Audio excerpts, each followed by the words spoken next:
24 hours in the day, and we get busy with things. And our meeting in February, when we were all together, it was a very important meeting because it was an eye-opener, because the students analyzed the problem that was given to them. And they made some excellent presentations. And those are almost world-class presentations. There was one presentation where we will hear about this one, but I can't remember the name. The student had presented how they were going to compensate for the road development in Kerala. You know, Kerala is a small land, so whenever you start building things, then it eats into what is the land available for us, and it impacts in a very strong way the quality of our life. And that analysis was it's a world-class analysis. But people here don't know what is happening in Kerala. And people in Kerala don't know what's happening here. So this is one of our challenges. Anyway, I'll leave it with you now. I'm happy to be here with all. Yes, sir. Let us hope we'll have a good discussion. Yeah. Anand, good evening, sir. Good evening. Anand, namaskaram. Namaskaram, sir. Let us start. Within 5 minutes, we can start the meeting, sir. Okay, leave it with you to start. Okay. So, Anand, thank you for bringing everybody together once again. Yeah. And the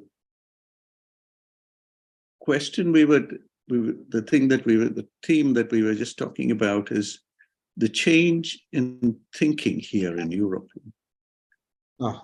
So I was in the European Commission and the Parliament here, and there is a big discussion going on about bioeconomy.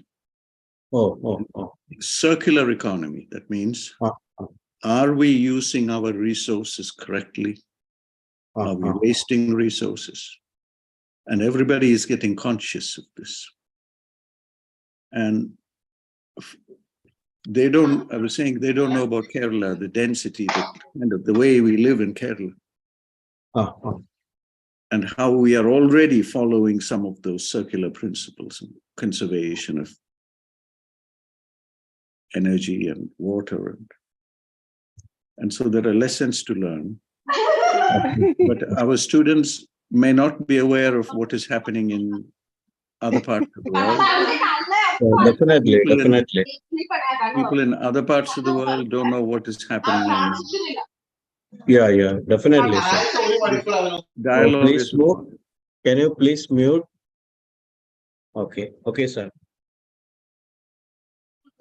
So our young students are our big resource for the future. Yeah, definitely. And let us also hear from them about their wishes for the future and how they are seeing the world. Yeah, definitely. So this platform is unique in that way. And they must start to see the world as their canvas. Yeah. And so they have to study Ayurveda. They are studied at the master's level. Yeah. But how are they fitting their understanding and what they have learned over the 9 years or 10 years of studies in a global platform? Yeah, definitely. I'll give you one or two examples, Anand, which we have discussed a little bit of it before with yourself and in the context of Haridra-Khand. Yeah. And this is to do with COVID. Your own experience of Haridra-Khand. Yeah. This is a very special one, and you wrote me a lovely letter about this, experience, if you remember. Now, COVID has subsided. We are almost COVID-free. But we are left with a major problem, which is long COVID, post-COVID syndrome. Yeah, yeah. People are looking at all the symptoms. We have about 203 well-established symptoms in 10 plus organ systems. Okay. Now, modern medicine does not have an answer for this. Yeah, yeah, It's too complex for them. yeah. But it is a real problem. People are 6 months, 7 months, 8 months, they're still seeing complications. Yeah. So for long COVID, we have very definite solutions. Ayurveda has definite solutions. So I just want to give I want to show 1 or 2 examples that is here with us where modern medicine has a difficulty, but Ayurveda and Siddha and Unani and yoga might have some solutions. Definitely. Sure, And sir. so there are opportunities. These are niche areas where we can present what we have. It's the thinking in discussions, informal discussions with our colleagues in the north of India and other locations, is that it is something to do with Rasadhatu Kshaya. Mm-hmm. Yeah, yeah. It seems like, because it's too fundamental. Not only Rasadhatu Kshaya, it's the ojas Ojas. should be taken care, and Bala of the patient. And Bala of the patient. Bala. And Now, can we go to the session so that please, some of the, and after that, while carrying out our interaction, we can discuss all these points. Thank you. Okay, sir. Okay. So just shall we one start? minute, sir. Yeah. Shall we start, Dr. Anand? 1 second. I shall make sure that the finalists have entered. Just 1 minute. Okay, sure.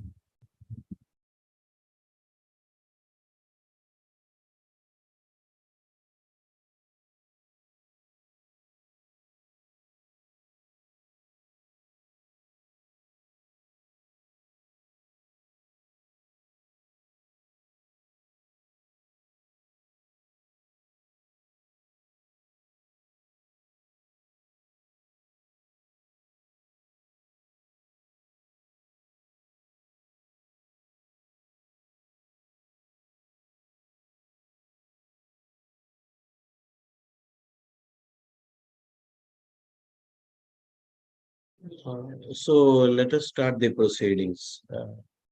Rajesh, doctor, we can start.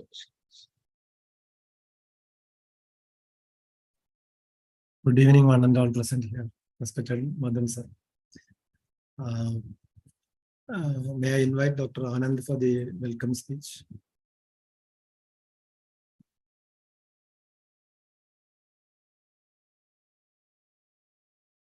Very warm good evening to all the doctors and the dignitaries assembled here, and to the students and faculties.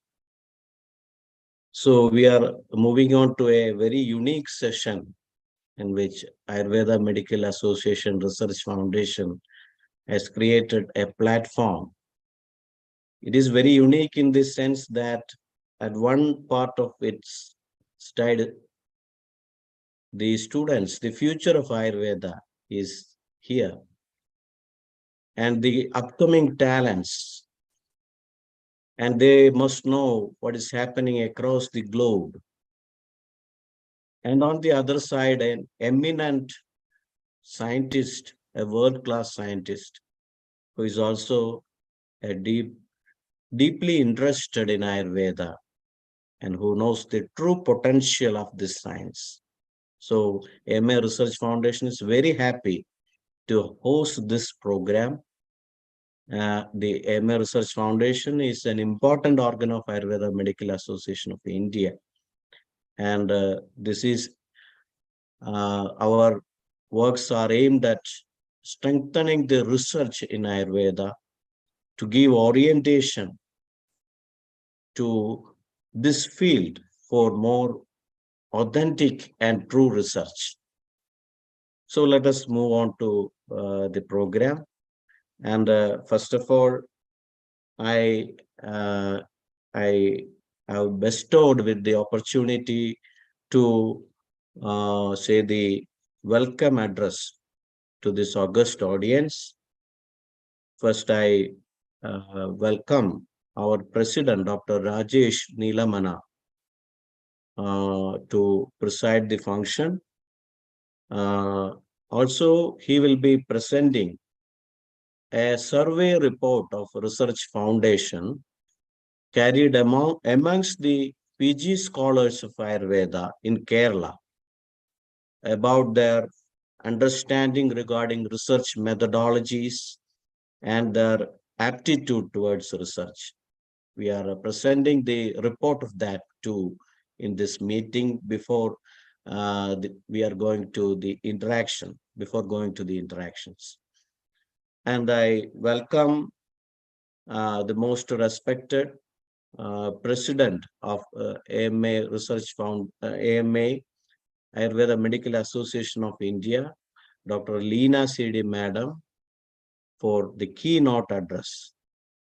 And I welcome our General Secretary, Dr. Ajit Kumar, who will be delivering a briefing on the state conference of AMAI to be conducted in the next month at Kasaragod.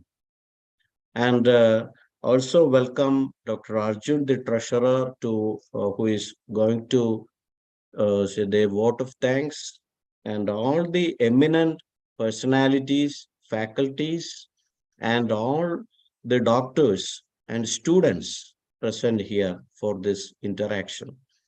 And not least, our chief guest, Dr. Madan Thangavelu sir, is a great personality and ambassador of Ayurveda too.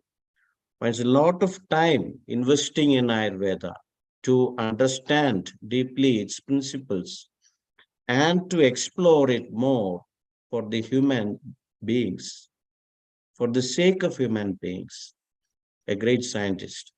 We are very happy to have you with us to interact with our students, the finalists of the PG thesis competition, as well as the scientific paper presentation competition, which we have conducted nationwide the previous month. So he was very busy with the schedule there, the meetings in the Brussels and all, but very fortunate, and he has extended his full support to us by participating in this program to interact with all. So I welcome you, and I welcome you in behalf of Research Foundation and AMI to this event. Okay, thank you. Thank you so much. Thank you, dear Anand. So, respected Professor Dr. Madan Thangavelu sir, Dr. C.D. Leena, President of AMI, Dr. Ajit Kumar KC, General Secretary of AMI, Dr. Anand, and respected dear ones. Good evening, one and all. On this occasion, I just wanted to remind all of you and even myself why we started. Research is never new to Ayurveda. It has its own research methodology, its own way of looking at the science and so on. Also, in recent past, there are so many efforts in the form of resources and human capital invested for research and development. Anyhow, I should say, in spite of all these efforts, benefits of such researchers have barely reached down to the common practice or to the education system. Sadly, it has neither strengthened Ayurveda nor Ayurveda practice even in a very big way. Here, to fill this gap, we plan to place AMARF to inculcate a research aptitude among its members, to support the research system, and to bring it to common practice to benefit common public. So at this moment, I cannot restrict myself from recollecting Professor Madan Sir's speech 2 months back in our platform. It was really a very, very good speech. It was very nourishing, motivating, and so sharp, so that all of us were so motivated. It was quite a happy coincidence that our Secretary of AMARF, Dr. Anand, came up with the idea that scholars who were the finalists of the thesis and presentation competitions get a chance to interact directly with Madan Sir. Sir had already started sharing his ideas to take the thinking pattern of ourselves to the global perspective, even with the short time we got at the starting of the session. So happy, sir.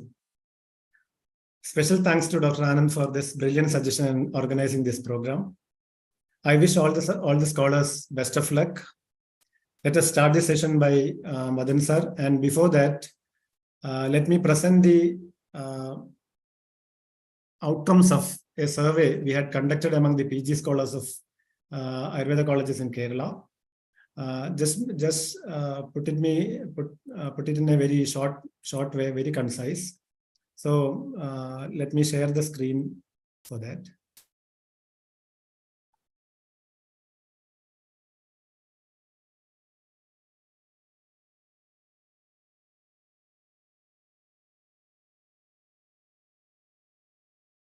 I think the screen is visible now. Dr. Anand, hope it is visible. Yes, it's visible. Yes, it's visible. Okay.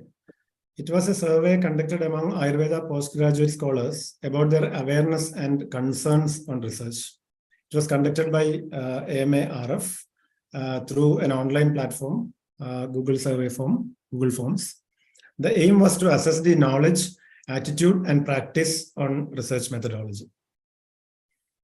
Online consent was taken before the starting of collection of data. And almost all specialties, PG scholars from all the specialties have participated in the survey. And most of them were the second year scholars. Almost 43.8% was of second year whose protocols were approved by the university, but the research they have started, it is ongoing. That was the stage in which they have attended the survey. And almost 50% had attended classes on research methodology as a subject during their graduation. And the other 50%, around 50%, had not even aware of research methodology in their UG studies. And of course, the source of inspiration, regarding the source of inspiration of their current research topic, almost a major percentage got the research ideas from reading research articles and their teachers or mentors. And due to the very same reason, they are not sure about pursuing the same research topic for the future career also. That is quite interesting. And again, regarding training on writing the research protocols, almost 89% got trainings for writing the research protocols. Of course, most of them got it from their institutions itself. And regarding the clinical trial registration for clinical trials, almost everyone or a major percentage are aware of the registration formalities.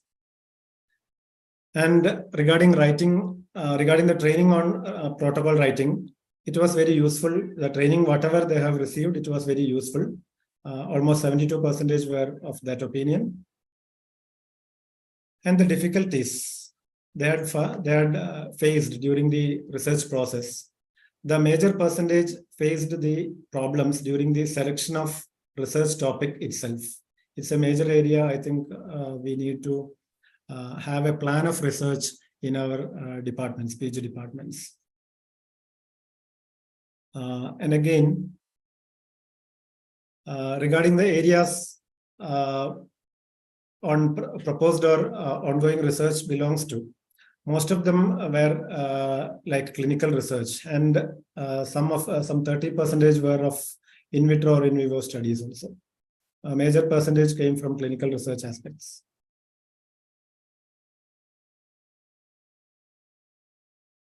Regarding the research activities of research agencies like WHO, Ayush, Department of Science and Technology, CCRS, etc.,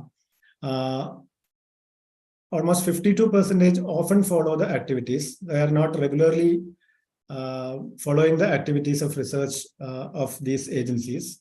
Just 10% below 10, almost 8% are regularly following the research agencies, the research activities of these agencies. It's again an area we want to concentrate much. And regarding the familiarity with various academic search engines, almost all are, or a major percentage are aware of the academic search engines in the field of medical research. And the web-based research engines, almost a major percentage use regularly or often. And most of them use, almost 86% use PubMed as the first major search engine. Google Scholar, though not a very organized or very scientific search engine, almost again a major percentage use that also. The other search engines are not much used. And regarding publishing articles, not many of them has published the articles in the peer-reviewed journals. They are in the second year. They are being the second-year scholars. That may be the reason.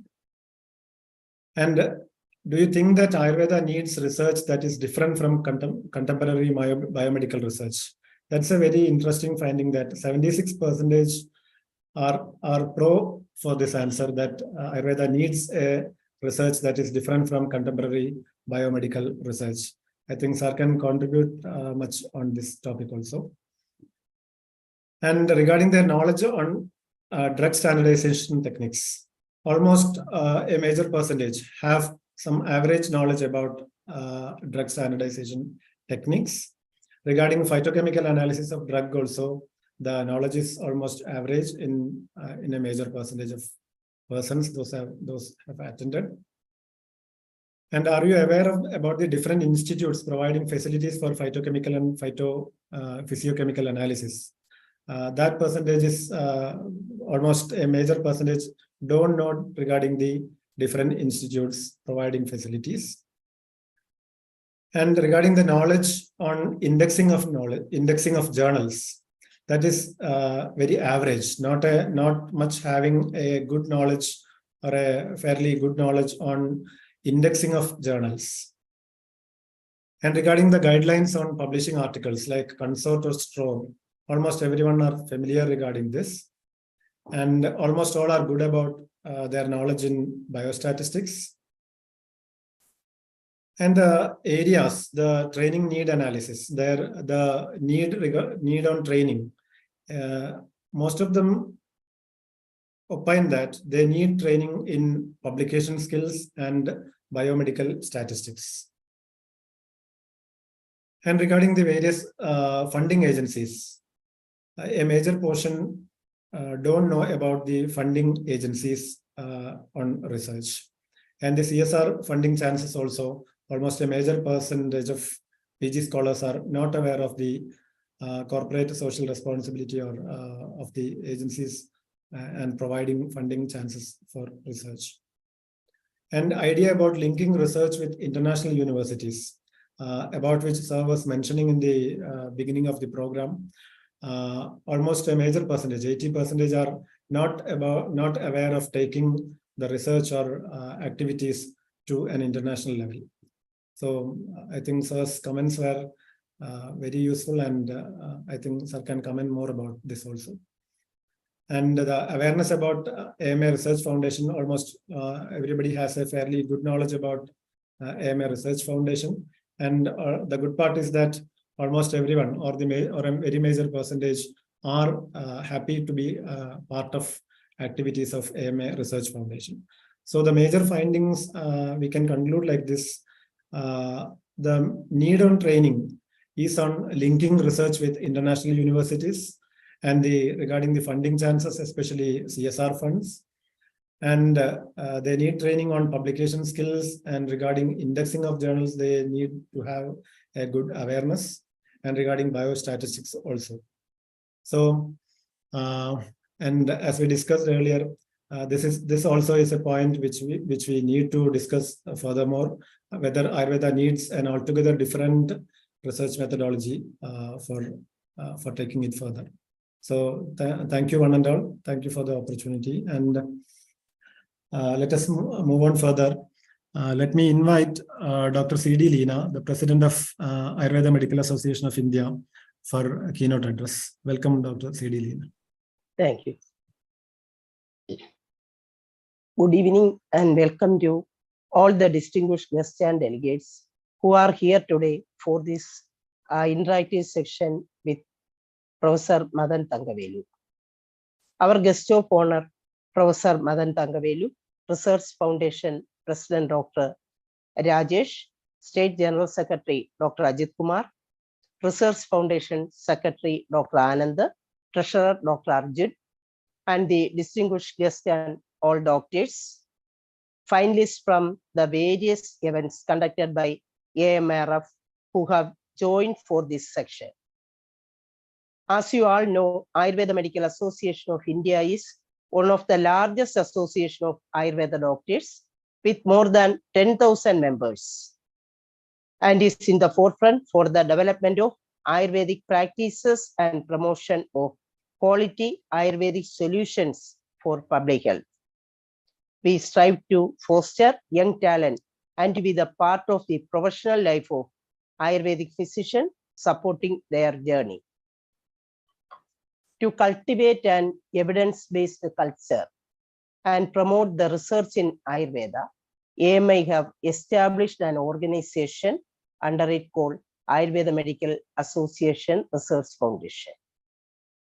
We are very delighted to have Dr. Madan Thangavelu, who is a distinguished genome biologist at University of Cambridge and research director at the European Ayurveda Association. It will be enlightening for our doctors here to get insights to various research and developments happening in the field of molecular genetics and genome and learnings relevant to the Ayurveda. This interactive section with Dr. Madan Thangavelu gives a great opportunity for all our doctors, PG scholars, and bright minds who made to the final of the thesis competition conducted by AMRF. We are seeing increasing adoption of Ayurveda outside of India, developing the research mindset and applying the modern techniques and research capabilities to advance and nurture Ayurvedic practices will be a significant area of interest for all of us.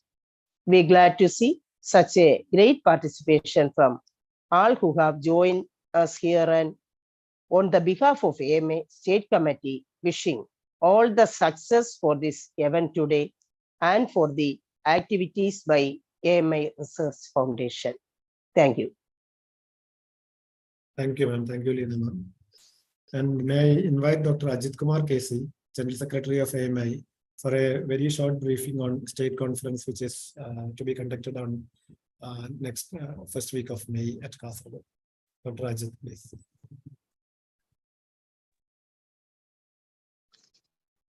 Respected Dr. Madan Thangavelu, sir, dear esteemed colleagues and friends, good evening to all.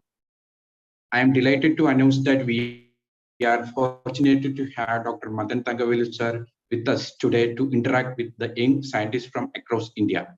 Today, Dr. Madan Thangavelu will be sharing his insights and experiences with the young scientists and researchers. This is a unique opportunity for all of us to learn from one of the most respected authorities in the field of Ayurvedic research. As young scientists, you have a crucial role to play in advancing Ayurveda and making it globally recognized healthcare system. This interaction with Dr. Madan Thangavelu will help you gain a better understanding of the challenges and opportunities in Ayurvedic research and help you develop the skills and knowledge necessary to make a significant contribution to the field. It gives me immense pleasure to welcome you all to the 44th annual conference of Ayurveda Medical Association of India, which is scheduled to be held on May 6th and 7th at Kasaragod. This conference is an important event in the Ayurveda community, and I am excited to see delegates from various parts of Kerala and invitees from across India is attending this meeting. The Ayurveda Medical Association of India is a vibrant organization with a diverse membership that includes private and government practitioners, researchers, students, and college teachers. This organization has been instrumental in shaping the Ayurvedic sector in India, and it is playing an active role in policy making. One of the key objectives of this conference is to provide a platform for the academic community to come together and discuss the latest developments in the field of Ayurveda. The AMA Research Foundation is a subsidiary of this organization, which is committed to making Ayurveda an evidence-based science. The foundation is doing pioneering work in Ayurvedic research and is working towards standardizing Ayurvedic practices. During this conference, we will also be discussing the progress made in the last year's programs and planning future activities. We will be sharing our experience and best practices and discussing the challenges that Ayurvedic sector is facing. One of the essential topic of the discussion at this conference will be the burning issues in the Ayurvedic field. The world is facing numerous health challenges, and Ayurveda has much to offer in terms of preventive, promotive, and curative care. We will be discussing the role that Ayurveda can play in addressing these challenges. I am looking forward to engaging and enlightening conferences. And I hope that this meeting will help us to advance Ayurveda and make it significant force in the global healthcare system. Thank you all. Thank you, dear Ajit. Thank you. So let us move on to the session which all of us are expecting. A session by Professor Madan Thangavelu sir. May I invite Dr. Anandes to handle the session. Over to you, Dr. Anand. Okay, thank you, Rajesh, doctor. And let us move on to the interactive session. From the formalities, we need to be more free and very composed to have the discussion. Without much formality, we can go to the interactive session. And I welcome our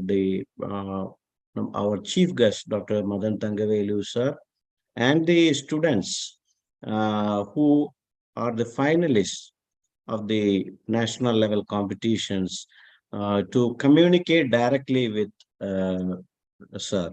And for avoiding confusions, I shall call one by one so that our discussion will be in a smooth mode. And before going to that, I shall read a very brief introduction to about our chief guest, Dr. Madan Thangavelu. Very brief one, not going to much details. Dr. Madan Thangavelu is a genome biologist in University of Cambridge, UK. His recent engagements have included cancer genome analysis at the Department of Oncology, University of Cambridge, and the Medical Research Council's Cancer Cell Unit and Laboratory of Molecular Biology. He is the inventor of the molecular copy converting technique to study aging, cancer, cardiovascular diseases, etc. He was also serving as General Secretary and Board Member and Research Director of the European Ayurveda Association. He is the class member of Mind Matter Unification Project at the Cavendish Laboratory, University of Cambridge, and an honorary adjunct professor of the University of Transdisciplinary Health Science and Technology, and a former trustee of the Research Council of Complementary Medicine, UK. above all, is a great mentor for all of us. Very sincere and dedicated to Ayurveda, and he loves so much in encouraging the young talents in Ayurveda. So I welcome you, sir, for all the interaction. And first, we can begin with sir, by starting with sir, and we can move to each one of you, the finalists, to directly interact with him. And I think 8 or 9 points we can cover in between. What is your expectation from Ayurveda and Ayurveda health professionals? What is your expectation to begin with? And some other points we can also discuss around the growth of Ayurveda in international scenario. What is the scenario happening internationally regarding the growth of Ayurveda and identification of gaps in the existing situation? A lot of gaps need to be filled, and measures to scale up Ayurveda. That's another area.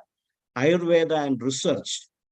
We didn't have an international support system, so we need to make it more. And then the interface between the principles of Ayurveda and research, drug research, fundamental research, and clinical research, different phases.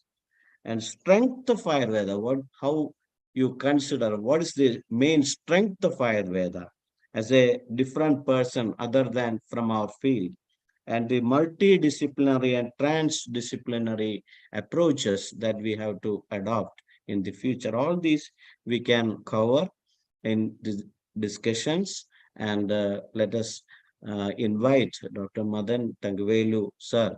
And from you, we can start. Okay, sir. Thank you, Anand. Thank you very much. Leena, madam. Namaskaram. Thank you, Rajesh. Thank you, Anand, for having me here today. And it's always a pleasure, Anand, to be interacting with all of you, because I learned so much from each of these interactions. I met Anand, in particular story, we met several years back in Thrissur, at Sahardaya College. And Anand at that time was excited. He made a presentation there, and we were discussing one of his pet projects, which is to do with Abrak Basma and Log, one of his rasa preparations, which has Abrak Basma as the major ingredient. And with that interaction, I could learn about Abrak Basma. Until that point, I didn't know what is Gajaputta or Sahasraputta, Abrak Basma. So that was my first interaction with Anand. And since then, we have been in touch. And I've learned so many things with every interaction. No matter who is there, I'm always learning. And I want to give one example here. Vaishna is here with us today, Vaishna Ravindran from Kottagal. Now, through Vaishna, we've been interacting about her MD project, and her MD project is on something to do with peripheral neuropathy, diabetic peripheral neuropathy. And in our early discussion, in fact, Vaishna reached out to me saying, I want to discuss with you. This was some time back. And she said, I want to discuss. I said, yeah, certainly. And we've since had very regular conversations. And in all of these conversations, I'm learning from Vaishna about the difference. I'll give you a simple example that all of you will know. The difference, I didn't know till I chatted with Vaishna about the way in which you do the strokes in Abhyanga versus Udvartana. So it is common knowledge for you. When somebody says Abhyanga, you do stroke in one direction. When you do Udvartana, you do the strokes in a different direction. It's common knowledge for you. But I didn't know this. I knew that Udvartana uses dry powders, but then she elaborated on this, and she has since shown me the outcomes of her results, for instance. But this was a very special case because she was reaching out to me to discuss these things. Okay. So if all the students can do that, then we have even greater momentum. Nimi is here with us from Trivandrum. She was the winner for the study. And in discussions with Nimi, just a few email exchange, WhatsApp exchanges, I got to know that she is working on rheumatoid arthritis for her MD. Now, Nimi doesn't know that we have discussions going on in the UK about rheumatoid arthritis. So I don't know where the gap is, whether we must quickly find out what every MD student in the country is doing in whatever discipline and make a database somewhere so that people from the outside can understand what's happening there. And then open a dialogue there with them. Is that one way? Because not everybody might be as proactive as Vaishnav to reach out and to ask questions and continue those discussions. And it varies from person to person. So we must respect that and see if everybody has the same ability, unlikely. And if they don't, then what are the things we need to do? So these are just a few examples, starting with Anand, how I've learned about Abrak Basma and the amazing power of Gajaputta and Sahasraputta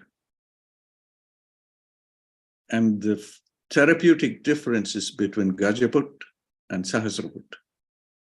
Now, all of these are hinging on curiosity. I'm curious. I want to know, why do you do Sahasraputta? And how do you know it works? And you have evidence, or you have learned it from your gurus. Because doing Sahasraputta will take many years of work, just to make Gajaput itself takes it's a long process. I don't think an MD student can start from a preparation and get as far as Gajaput, certainly not Sahasraputta. That means there is collective knowledge in the community. And this collective knowledge is still in the community. When we look across India, we have different paramparas. Kerala parampara is one. You cross into Karnataka, you will have Karnataka parampara. You go into Tamil Nadu, you will have a very interesting parampara where there's a lot of Siddha thinking comes into Ayurveda and vice versa. Particularly in the southern part, Tirunelveli, Nagarkovil area, there is a lot of Siddha and that interaction between Siddha and Ayurveda. And so on. If you go into Maharashtra, there is a Maharashtra parampara, where there is a local knowledge, local innovation of either Ashtanga Hridaya in the south and more of Charaka Samhita in the north. If you go to Uttar Pradesh, there is the surgery-based. And these are all in the community. This knowledge is sitting in the community. So on one hand, there are things you take for granted. On the other hand, the country has specializations, long paramparas. And that knowledge is residing in the community. Now, in reply to one of the questions, where do we do research? What kind of research do we do? Everything there is open to research. Every one of those attributes is open to research. And at what level do we do that research? We can do research in its simplest form. Just if one student, could be an undergraduate. If an undergraduate in Trivandrum or in Kottakkal or in Tripunithura or in Kannur, just an undergraduate, if they sit down and just capture the data that is available, that is the treatments going on in the hospital, in these government Ayurveda, that itself is a big contribution. So young students become aware of what is happening in the hospital. You don't need to go and learn the clinical practice, but just to spend 1 hour a week to make a registry of all the treatments that have been done, number of patients who came, and just make a small website. That could be, that is itself is research. The world will get to know about it, that this is what we are having. As far as I know, the government hospitals totally, I don't know, I think it's about 1,500, 600 beds that is available in, when you total up Trivandrum plus Tribunithara plus Kannur, and then if we put Kottakkal plus Olur, then we have many more beds available. Maybe 3,000 beds are available in that setting. And we don't know what is happening in these 3,000 beds. We don't know what is the treatments going on. So we can have research at so many levels. And we can have so many exciting things. And it is just to introduce the students into that space. They don't have to learn clinical practice yet, but they are documenting results. And by the time they reach the third year and the fourth year, it is already in their system, saying, oh my God, we have seen so many treatments that are going on. And they become curious. So from the simplest end to the far end of research, we have a discussion, every month we try and do two seminars on what we are calling traditional Ayurvedic medicines. And these are, we leave aside the Rasaushadhis and we look at the Kashta Aushadhis medicines. And recently we had presentation on Jatyadi Ghritam. Okay, so the big question we always ask is, what is the difference between a Ghrita preparation and a Thaila preparation? It's a standard question everybody asks, you know. Western thinking will look at it as oils and fatty acids, and et cetera, et cetera. It doesn't quite work according to the Ayurvedic thinking. For you, a Ghridam and a Thailam have very different properties. And the clinical outcomes are even more amazing. So this Jatyadi Ghridam and Thailam is used in Vrana Chikitsa, non-healing wounds. I was talking with Professor Jha, C.B. Jha, our Rashastra person in BHU, former Dean of Ayurveda. And very casually, he mentioned, you know, that Dr. Prasanna Rao in Hassan, he did his PhD in BHU on Vrana Chikitsa. And he is an expert in these things. And he mentioned how Vrana is classified in Ayurveda. So modern medicine would say non-healing wounds. But your understanding is so detailed. And on top of it, you are showing how doing a little bit of Panchakarma can improve wound healing, let us say. And this is a paper from Prasanna Raoji and his students. The logic is so unique. You are connecting things which are not even, they're not available in modern medicine. Non-healing wounds are a big problem. But this logic of doing a Panchakarma to get rid of something from the body and then getting the wound to heal is so unique. Now, within this discussion on Jatyadi, we have a team here in Europe, in Latvia, at the University of Riga, University of Latvia in Riga, apologies. And they have an Indic center there. The resources are available on the website. And at this Indic center, they're doing research on many things, including research on Jatyadi Thailam. Now, when they made this formulation to do their research, they somehow felt we have to leave Tutta out of this, copper sulfate out of this, for some reason. Now, this is perhaps the first time I'm looking at the ingredient of Jatyadi Thailam. and it has copper sulfate, Tutta. And one of our speakers was very fascinated by copper sulfate in angiogenesis. He says in a Dushtavrana, if it has to heal correctly, then you need to bring blood into the site, and that blood flow is compromised.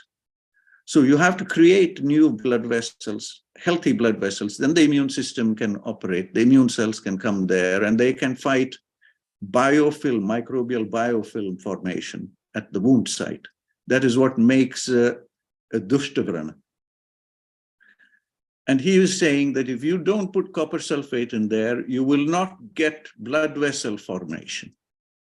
Now, this is a very deep research topic.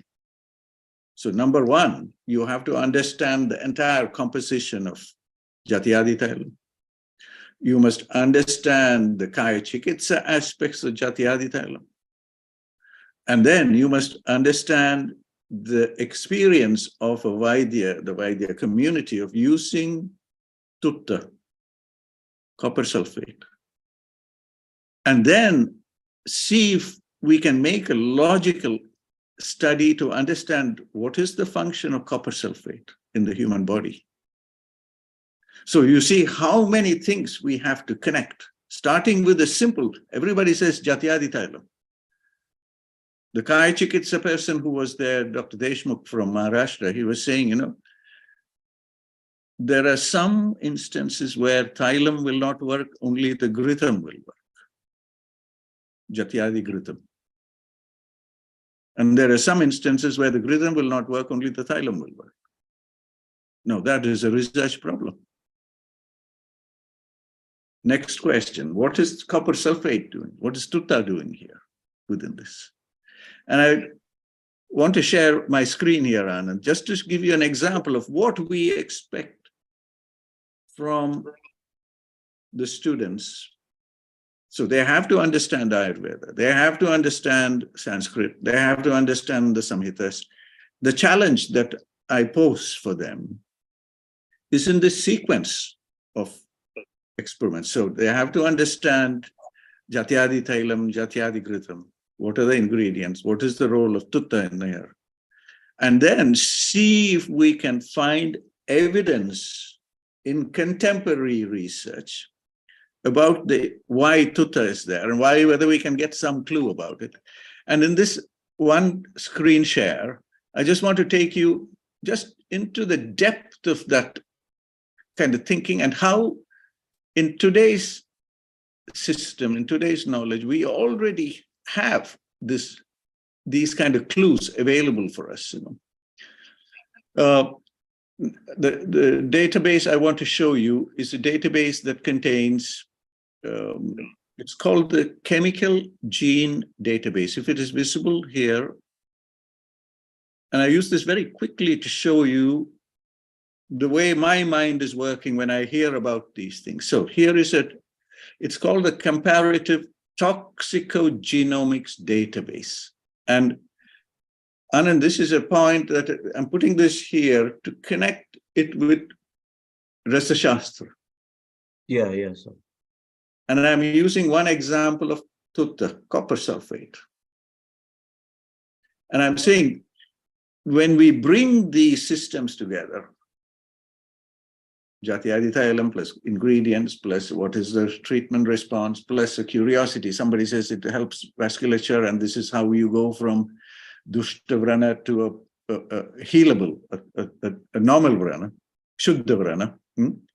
And we can see, amazing, the number of possible interactions between copper sulfate and different genes and proteins in the body. Suddenly my mind says, we might be able to connect it as to why Tutta is so important to this. And the story doesn't, so there are pages of this information. And it says somewhere some gene expression is increased, somewhere it's decreased. And if we don't know about these genes, if we don't know about the fine details. There are so many. Look at all these. These are all the genes that are expressed, decreased, increased, etc. And the same could be asked for Abrak Basman. The same can be asked for any other rasa preparation also. So we are just moving away from Tutta into rasa preparations, and the same can be done. We can ask the same approach. The same approach can be used there. So this is an example of Dushtavrana, Shuddhavrana, Jatyadi Tailam, Jatyadi Gritam, and how we can use what you know routinely. I'm sure everybody is using Jatyadi Tailam somewhere in practice today. You know?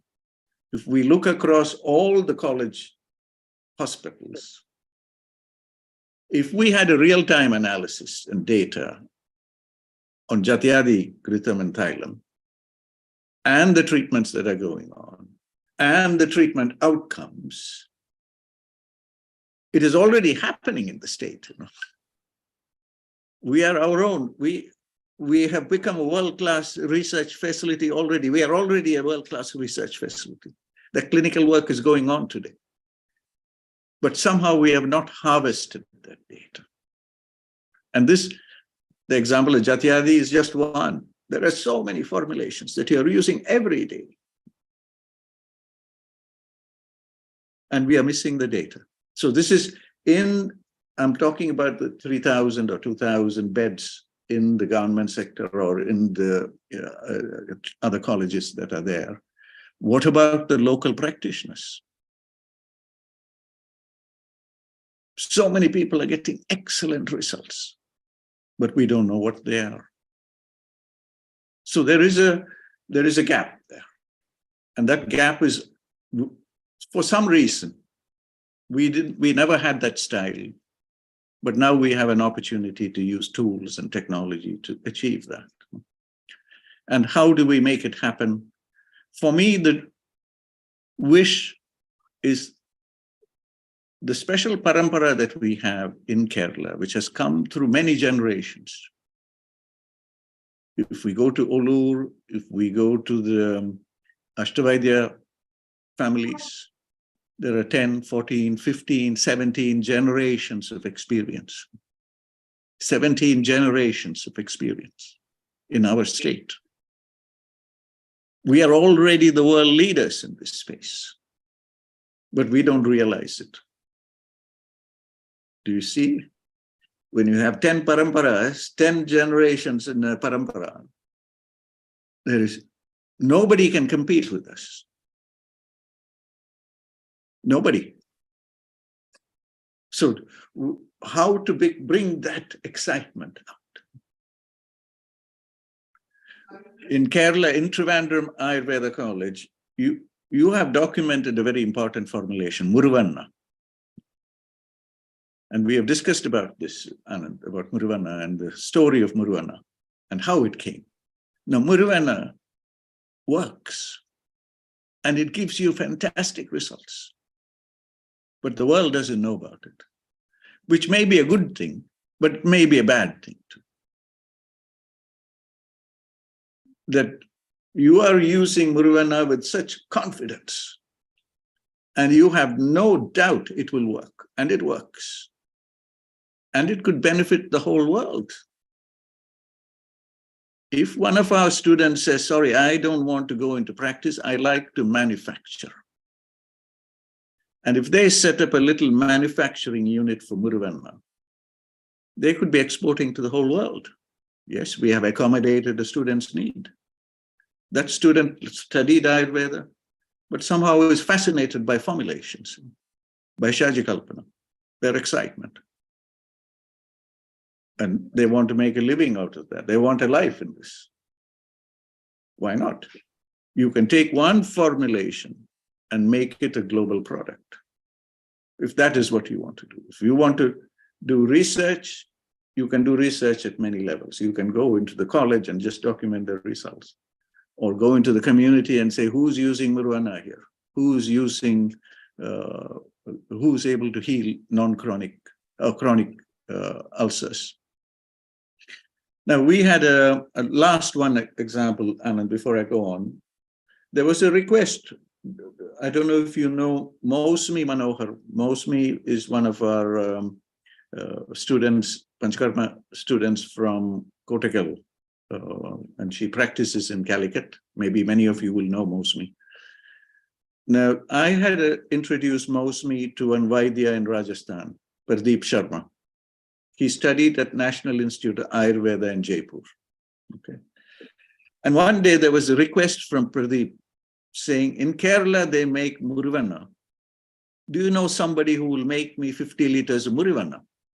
Because it's Murivanna is a Kerala formulation. It's, people in the north don't know about it. They've heard about it. So I said, why don't we talk to Mousmi? And then they were silent. And after a while, there was another request for 50 liters of Murivanna. And I rang up Pradeep Sharma. Pradeep does excellent results on intervertebral disc prolapse. He gets excellent results on avascular necrosis of the femur. And I said, Pradeep, how was that discussion with Mousmi in Kozhikode about that Murivanna? He says, she gave me the most amazing preparation. And I use it internally for my patients. Now, I don't know I know about Murivanna a little bit. I always thought Murivanna was used externally. But he says, I'm giving it internally for my patients and I get the most amazing response. Now, isn't this amazing?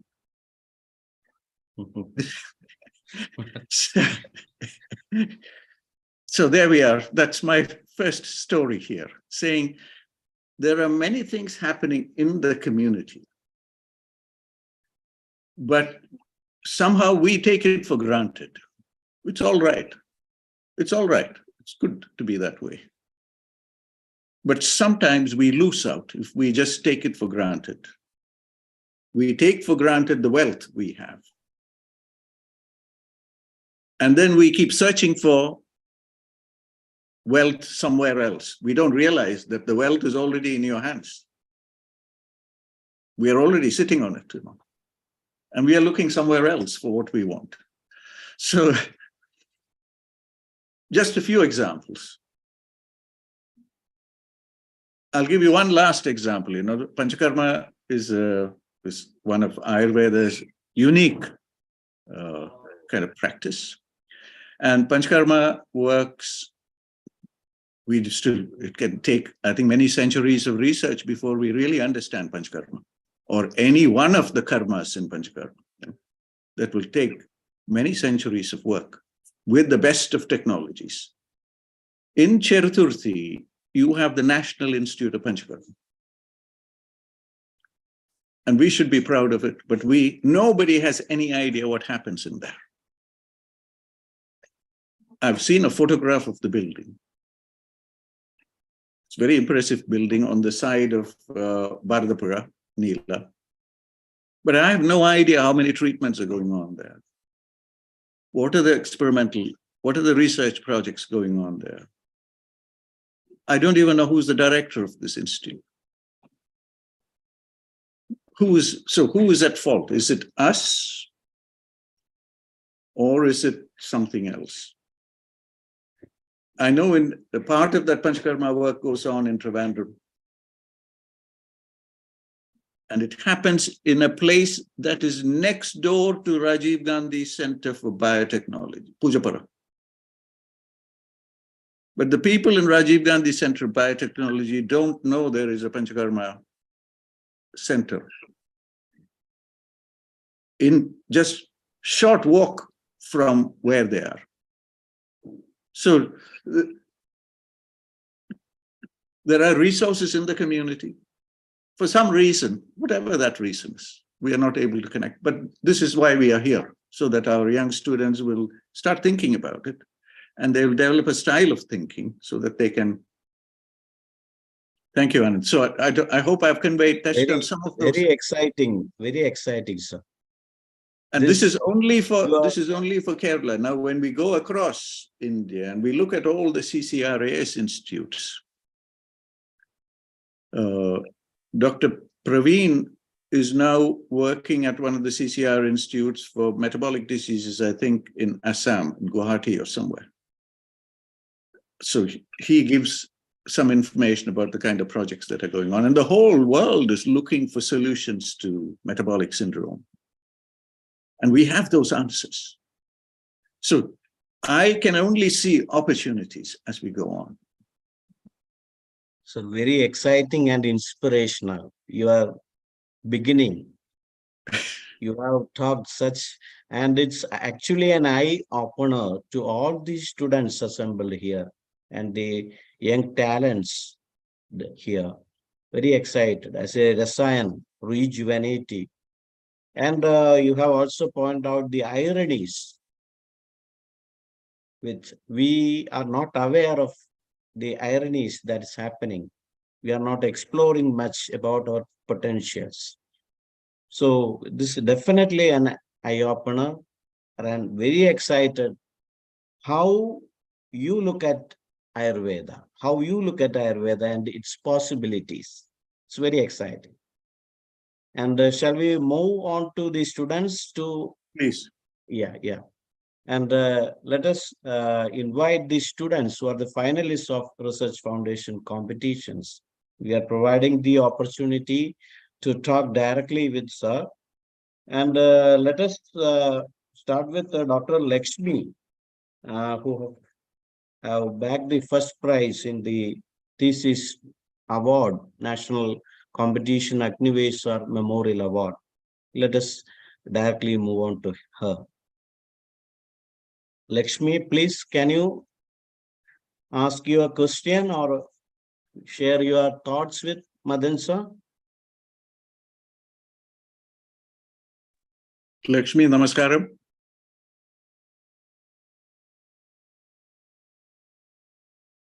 Hello. The students can introduce yourself and you can join. And Lakshmi, you are. Good evening, sir. Yeah, Lakshmi, good evening. How are you? I'm good, sir. So grateful to be in front of you, sir. Well, it's a delight to have you here with us. Now, Thank you, sir. Lakshmi, I missed, I think you were at that event in Kottakkal, I think, because, Yes.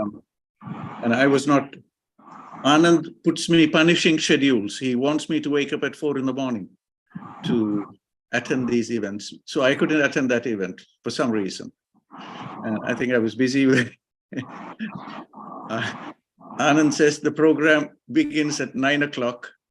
And if I have a 5.5 hour difference between UK and India, then that is a bit difficult for me. 3:30 in the morning is a little before Brahma Muhurta.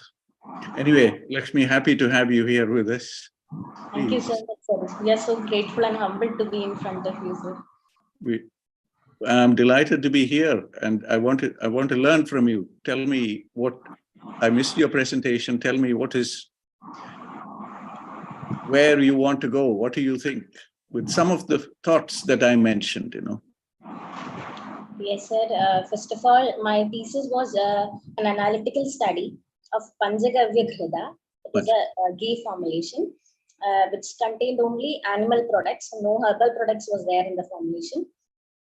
And quality assurance or comparison with the market available samples in the Kerala. I compared my sample, prepared 3 samples were prepared by myself, sir, by collecting fresh drugs from the genuine source, and I compared it with the market available sources.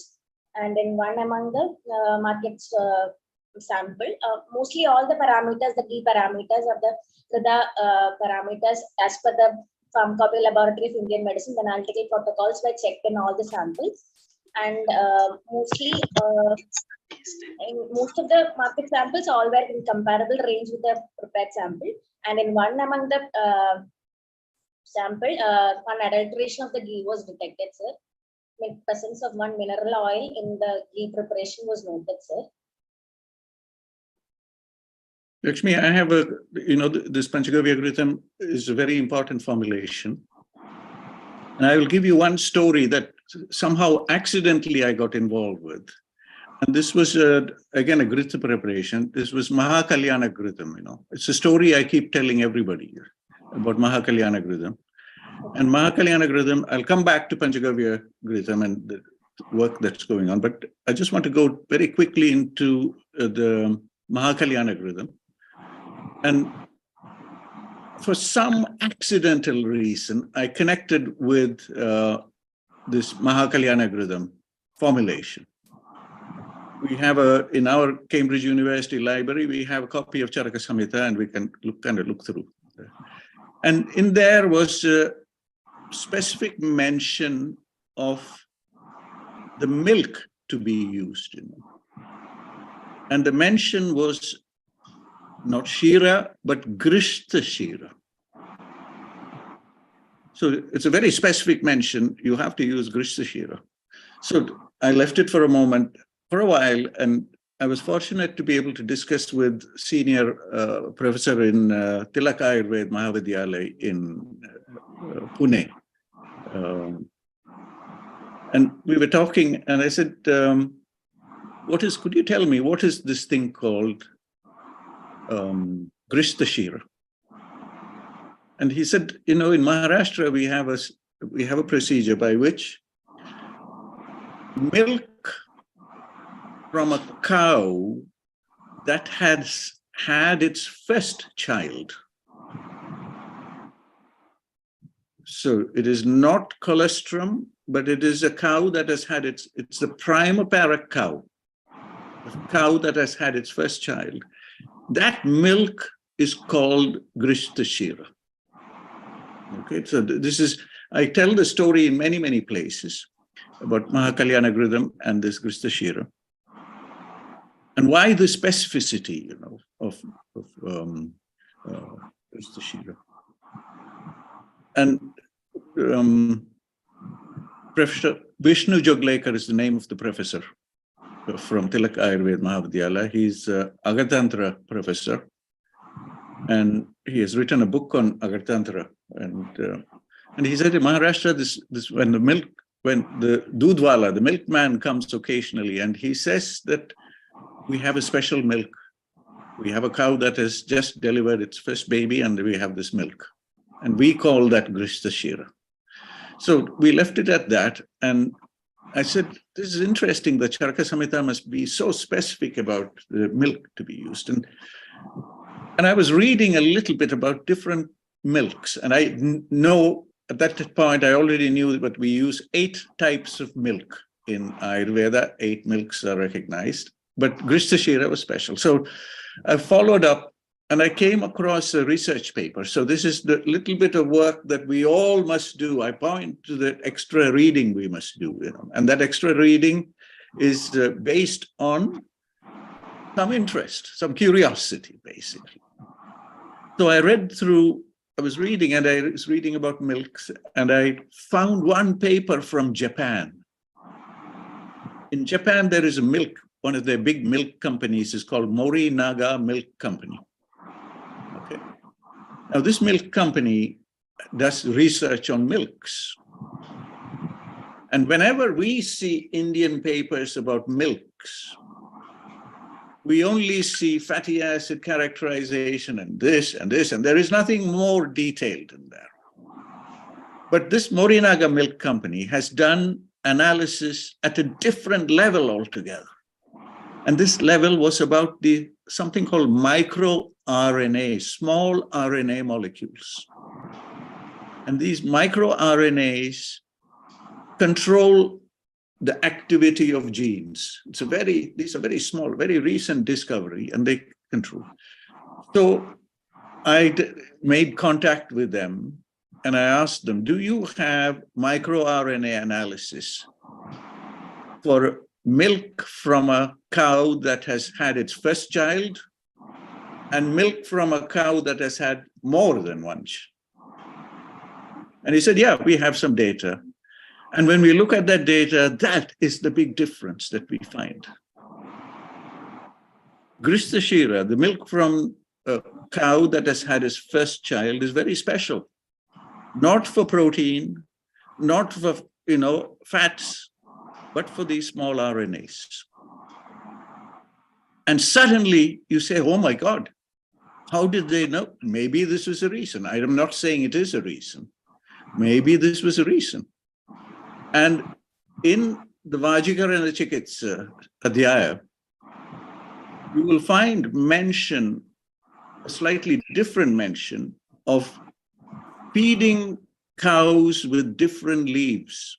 They give sugarcane leaves, sometimes they give mung leaves, sometimes they give mango leaves. And all these things can change the quality of that milk at many levels. So the way you have solved the problem is at one level.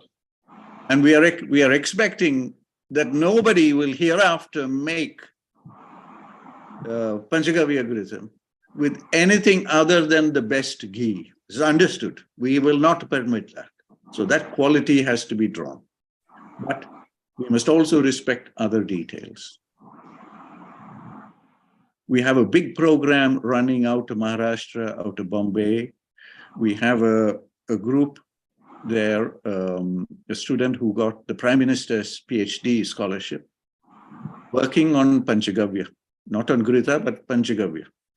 Now, when we look at the 5 components that go into Panchagavya, the milk, the yogurt, the ghee, the gomai, and the gomutra, then everything needs optimizing.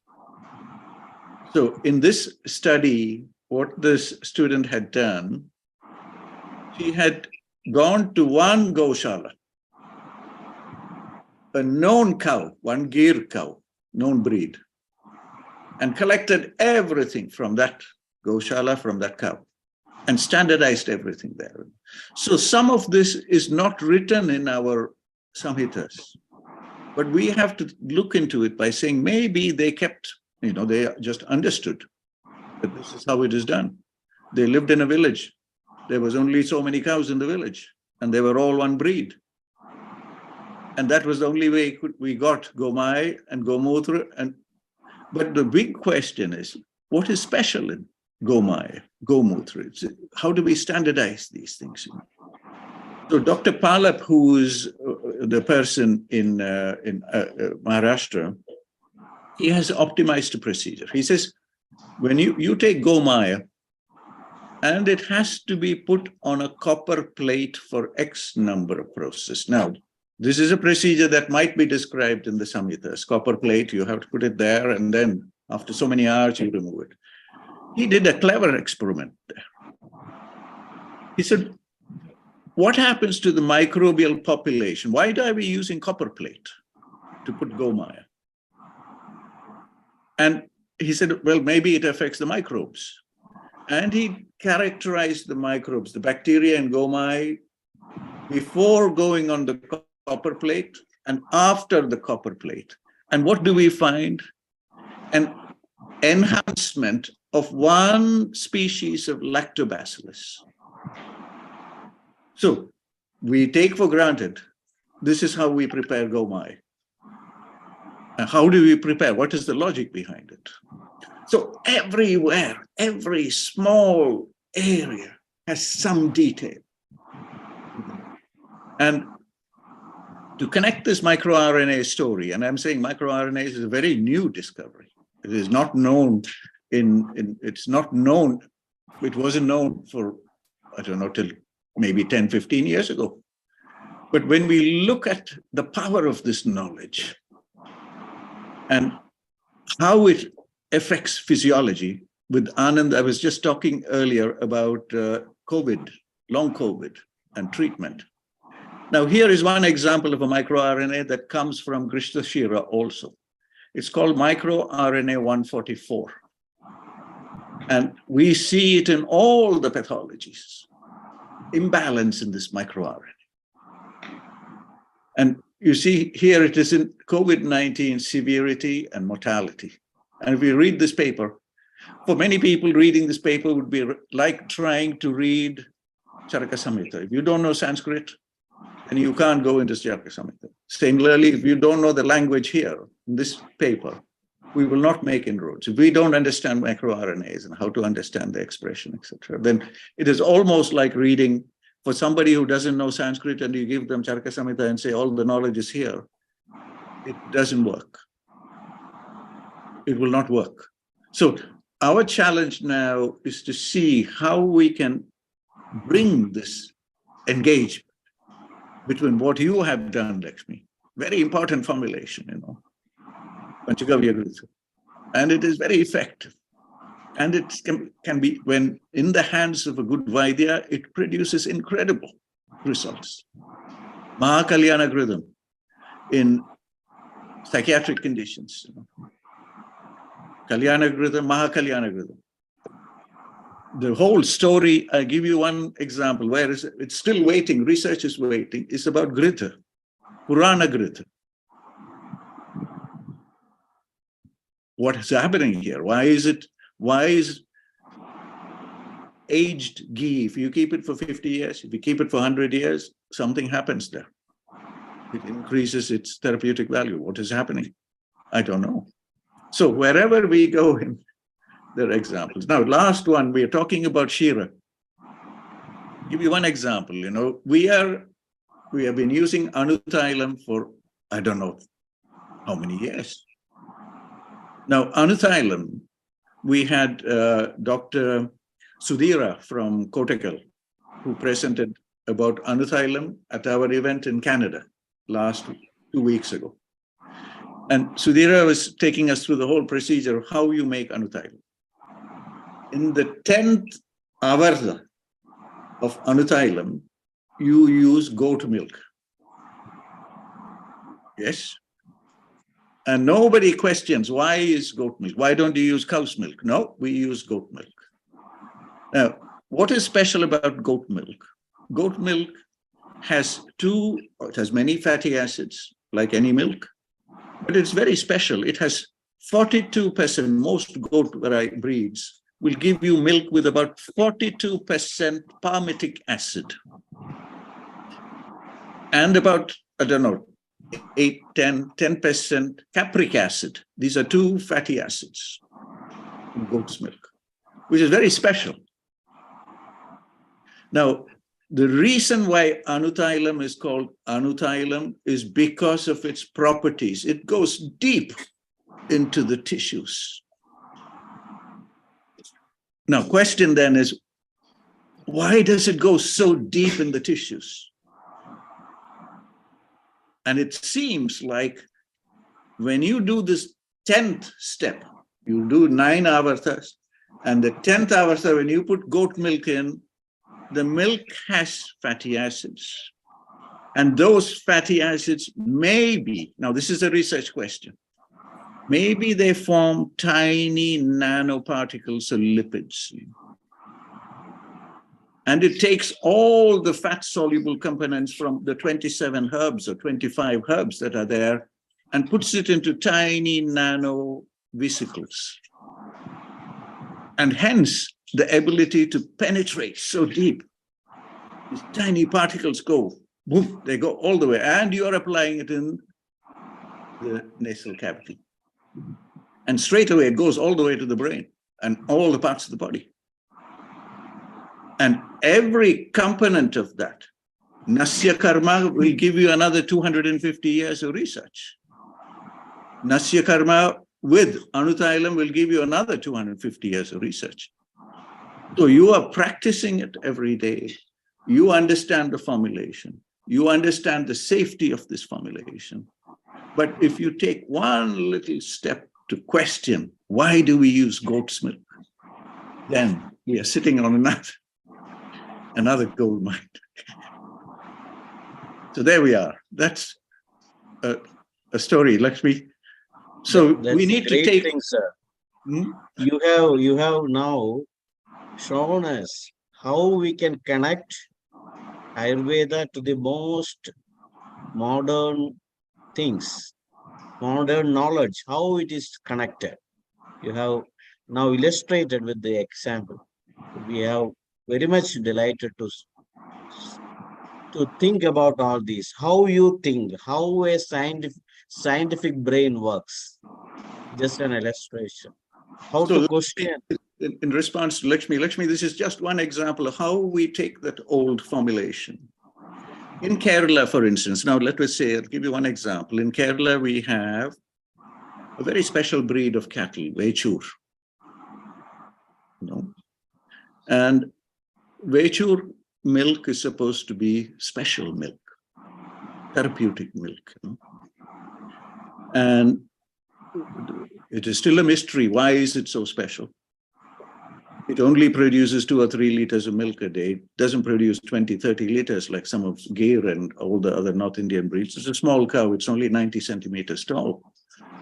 And this milk is special. Now, why is it special? It's a research question. What is special about Vechur milk? In Kerala, there is one group that has done some research on Vechur, and they have looked at milk proteins.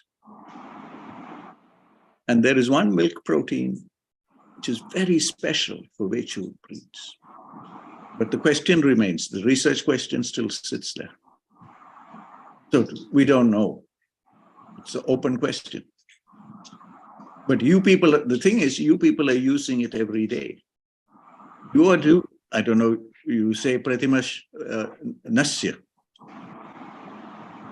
And you know it is safe, you don't even think about it. But somebody sitting in Sweden is worried. If I put 2 drops of oil in my nose, whether I will die. And we have not made this connection. We haven't told them, this is a standard procedure. And it might even give you protection against these nasopharyngeal infections. So there are many areas where we can open very impressive dialogues. Excellent, sir. Thank you, Lakshmi. Now, I hope this will now get you thinking about reassessing quality control. So we now have to take for granted there is no more possibility of, you know how to quality control. You can quickly check whether there is anything beyond ghee in there. That's easy to catch. And then the next step for us is to improve the quality onwards too. And understand the deep principles, Keep up the good work, Lakshmi, and we hope to stay in touch. Thank you, sir. Thank you, sir, and thank you, Lakshmi. Thank you, Lakshmi. And let us move on to the next student. Since 24 students are there, waiting eager. Let us 24. quickly go through. Yeah, we can go a little bit faster. And I shall invite Dr. Kavita Sharma. He's from Delhi, All India Institute of Ayurveda, Delhi. Please, Kavita Sharma, can you interact with Madan sir? Kavita ji, namaskar. Hello. Kavita Sharma from All India Institute of Ayurveda. Anand, I think she's not here. I think you can move on. Yeah, we can move forward. Dr. Devasena from Amrita School of Ayurveda, Kollam. You can interact. Namaste, sir. Namaste. Sir, so myself Devasena, sir, my study was an in silico study. So my first question is also sort of related to that only. My study was in silico study of Brahmi Hridam in Alzheimer's disease. So first of all, I would like to ask about the relevance of target selection, sir. I had very big confusion regarding the target selection. And so I would like to know about where to focus on when we are looking at a disease, basing upon the genomics level. How can we choose a target, sir? Since the time is limited, so I'm straightforward going to the question, sir. Thank you. Your question is very, very clear. It's very, very clear. I mean, Brahmigrit is a very important formulation, and it is used, and people say we get benefits from it. And your question is, how do we, number one, have we gone too far when we do in silico analysis? Okay, this is the first question. Okay. Because in Dravya Guna Shastra, we have those Rasapanchak. Sir. The moment we move away from Dravyaguna Vigyan and Dravyaguna Shastra, we are moving away from the principles of Rasapanchak, you know. I hope you agree with me here, you know. Yes, sir. That was my next question. Thank you, sir. Dravyaguna Shastra says Rasaguna Virya Vibhav Prabhav, and we have this mysterious Prabhav aspect. So we are losing all that. Yes, sir. But it's a good, it is important to do this connection between molecular docking, all those kind of studies, but we will only capture a part of the complexity that is addressed so beautifully in Ayurvedic Dravyaguna. So that is one thing. I am of the opinion that the moment we start to simplify things, the moment we purify things, we are only seeing a part of the picture. And I don't think we have fully understood the logic of why we use complex formulations. Why when you do, if we are making, I'll give you another question here. When you're making Brahmi Grit, how do you assess the pagam of your gridam? Is there a standardized procedure for this? We have Ayurvedic standardized procedures. You have a procedure for it, okay. Now, when you start to purify some chemicals from Brahmi, are we drifting away from that knowledge? Yes, sir. So that is another, so when the question asked early on was, how can we keep all our research studies consistent with Ayurvedic principles? Now, you take another concept of Dravya Shakti. This is what we are meant to be understanding. We use a Dravya because it's got a Shakti within it. What is this thing called Dravya Shakti? It is not a few chemicals in there. Dravya Shakti is a slightly more sophisticated concept. So for me, these are the difficulties when I am in constant discussions with people who say, we'll purify this from here and then make a tablet, and then I don't think it works. But from a research perspective, it's all right to do it. But if I were a clinician, if I wanted to use, I would still use Brahmi Grit as prepared using our Ayurvedic protocol. But from a research perspective, to understand and to explain this to people, and for yourself to give confidence to yourself about why does this thing work? You know why? If we ask one of our Vaishaji Kalpana person as to how we prepare Brahmi Grit, they will tell you how to make Brahmi Grit. If we then ask a Kaya Chikitsa person, how do you use Brahmi Grit, they'll give you all those details.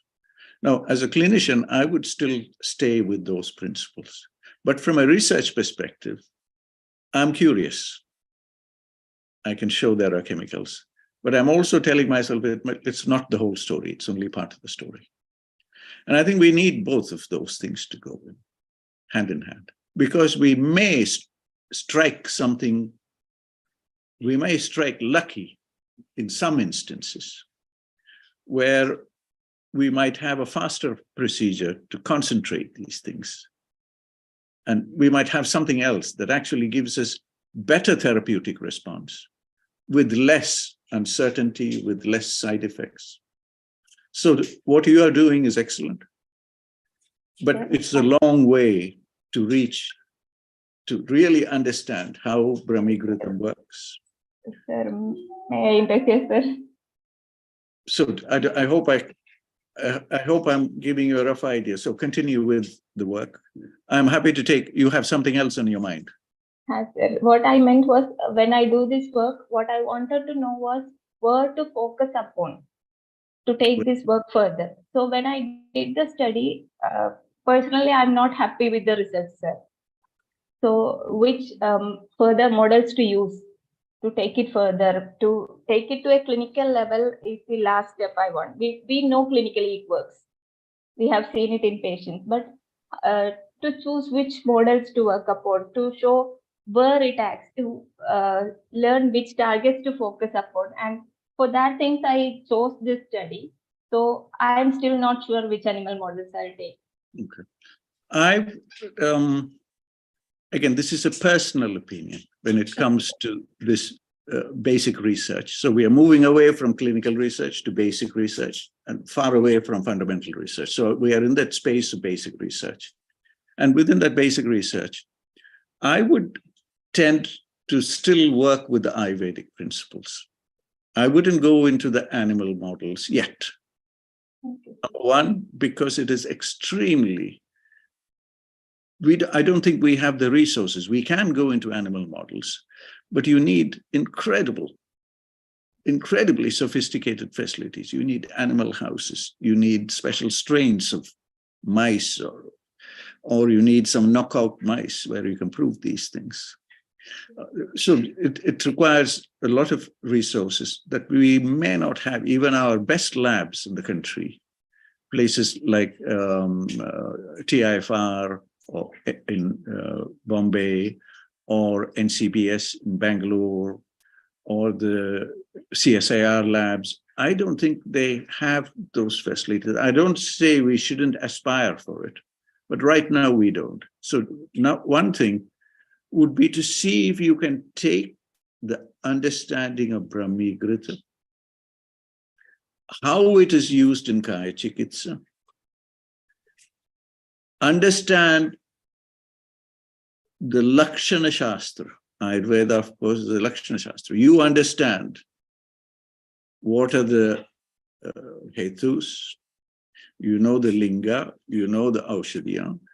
Work with those principles and see if you can somehow fit those principles into a human study. I still feel that many a times, if we think clearly through the Ayurvedic principles, because you say you are confident, you see the results. In what kind of conditions do you see results? Ayurvedic knowledge is axiomatic knowledge. It cannot go wrong because your principles are fixed. You have 3 doshas, you have 7 dhatus, you have Agni, you have lakshanas for Agni Mandaya, you have lakshana for Tivra Agni, and you know what the lakshanas are. Stay with that for the moment and refine it, keep refining that. Stay with those principles and say, here is a patient. Vaishna is who's here, she has done stratification of patients. You know? So take your patients and you say, this is where Brahmigrit is indicated. Now, see if I've understood my patients correctly. Do I understand my lakshanas correctly? Try and work in that space. And once you've narrowed out those aspects, then you are ready to move to a model, to an animal model. Now, before Devsena, before I leave you, I have a question for you. Who are the patients you prescribe Brahmigrit for?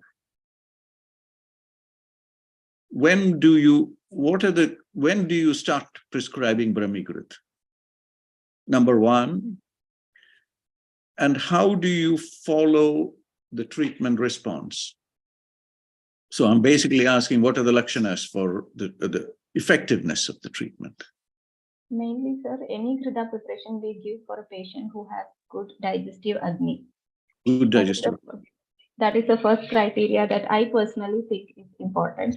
So if their digestive Agni, the Jatar Agni is compromised, then you have to do the whole process first of Agni Deepan, Ampachan, etc. So you do all that as a clinician. You know exactly when you reach what is to be done. Now you can't do this in a mouse, can you? No. That aspect we have lost altogether. Number one. So please continue. So first you have to look at the Agni, Jatar Agni lakshanas or something, and then when it is the right stage, Now, within that whole area of Agnideep and Ampachan, you have so many dravyas and you select a different one for different patients. Am I correct? You don't have a standard procedure for Agnideep and Ampachan. So now we've lost the game again. So you have to stick with your principles. And okay, now, once you reached some kind of Samyak Lakshana for Agni, what do you do after that? You are ready to administer Brahmigrit. Yes, sir, depending upon the disease condition. And then again, it matters which Prakriti the patient is, where he resides, and what is his lifestyle. There are a lot of factors to be considered. And then, even then, sometimes if personally the physician feels, he may choose another drug. But it is easier when we are looking as a researcher. We are working on Brahmikrita. We can just categorize the patients and give it. There is a group of, the comment I want to make here, there are a group of people called physician scientists. Okay. And some years back, so Anand is one of the special breed where in India we tried to get something called Vaidya scientists. Okay, so Vaidya scientist is a Vaidya, understands principles of Ayurvedic practice, but is curious about the science behind this, modern science, modern truths. You are one of that now. You are a Vaidya scientist. You understand the Ayurvedic principles, and you're curious to know what of the modern sciences, technologies, tools you can apply to maybe help provide a better understanding. So keep those two running parallel. So don't be dissatisfied with some incompleteness in trying to purify what is in Bacopa Moneri and what is in there when you do a Grita preparation. Keep that aside, but at the same time, see how much of that insight from Ayurvedic principles you can bring to enrich a scientific investigation. Okay, sir, that was a good message for them.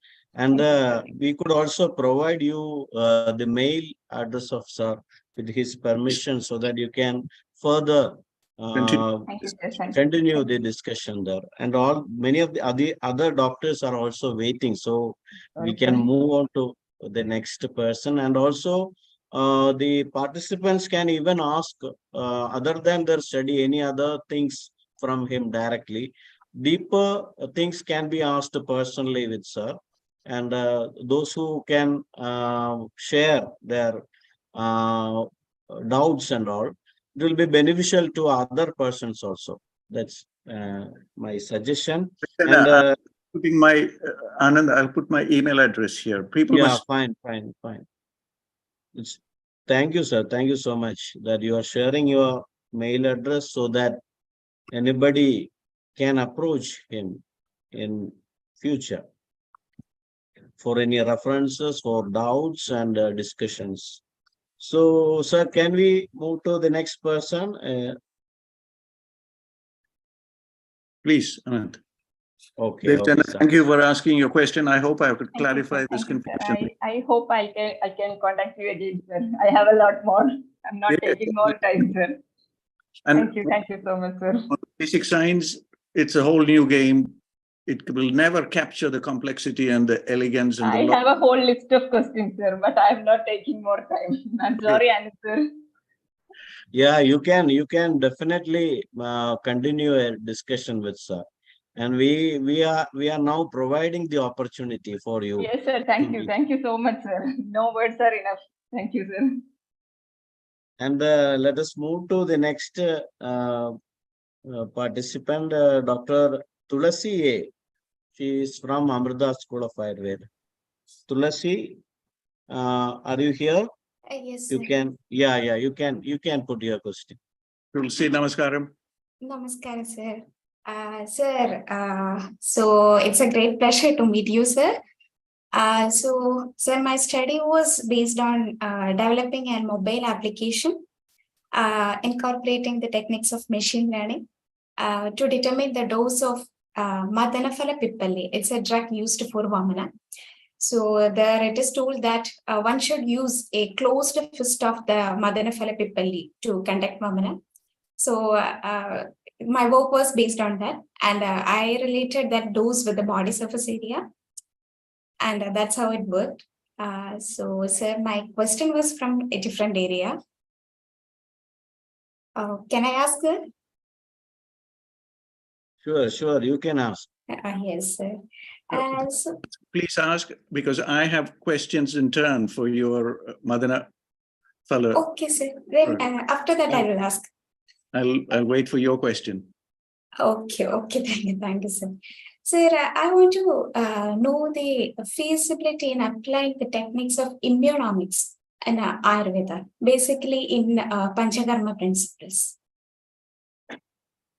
So your question is about immunomics. Yes, sir. Okay, when you talk about Panchakarma, are you talking about the entirety, or are you want to know a little more about an individual karma? No, sir. When doing Panchakarma, every procedure we study that it has a definite effect on our Bala, Vyadik Kshamata, like that. So how can we put it in an evidence basis?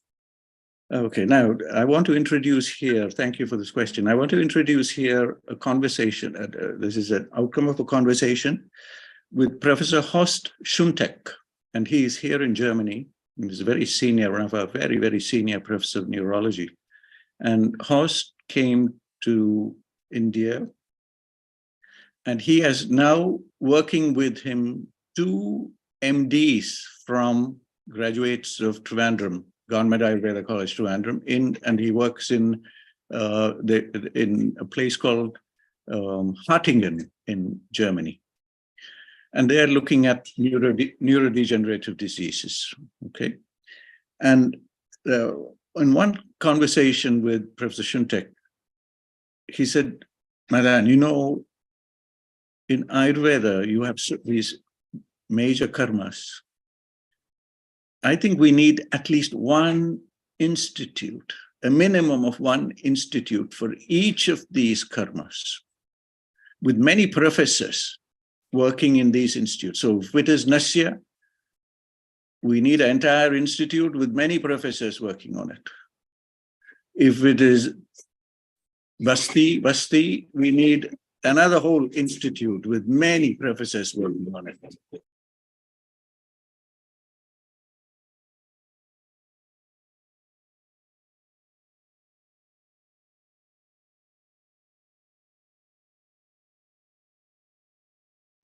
Okay, so with every one of these karmas, we need to understand.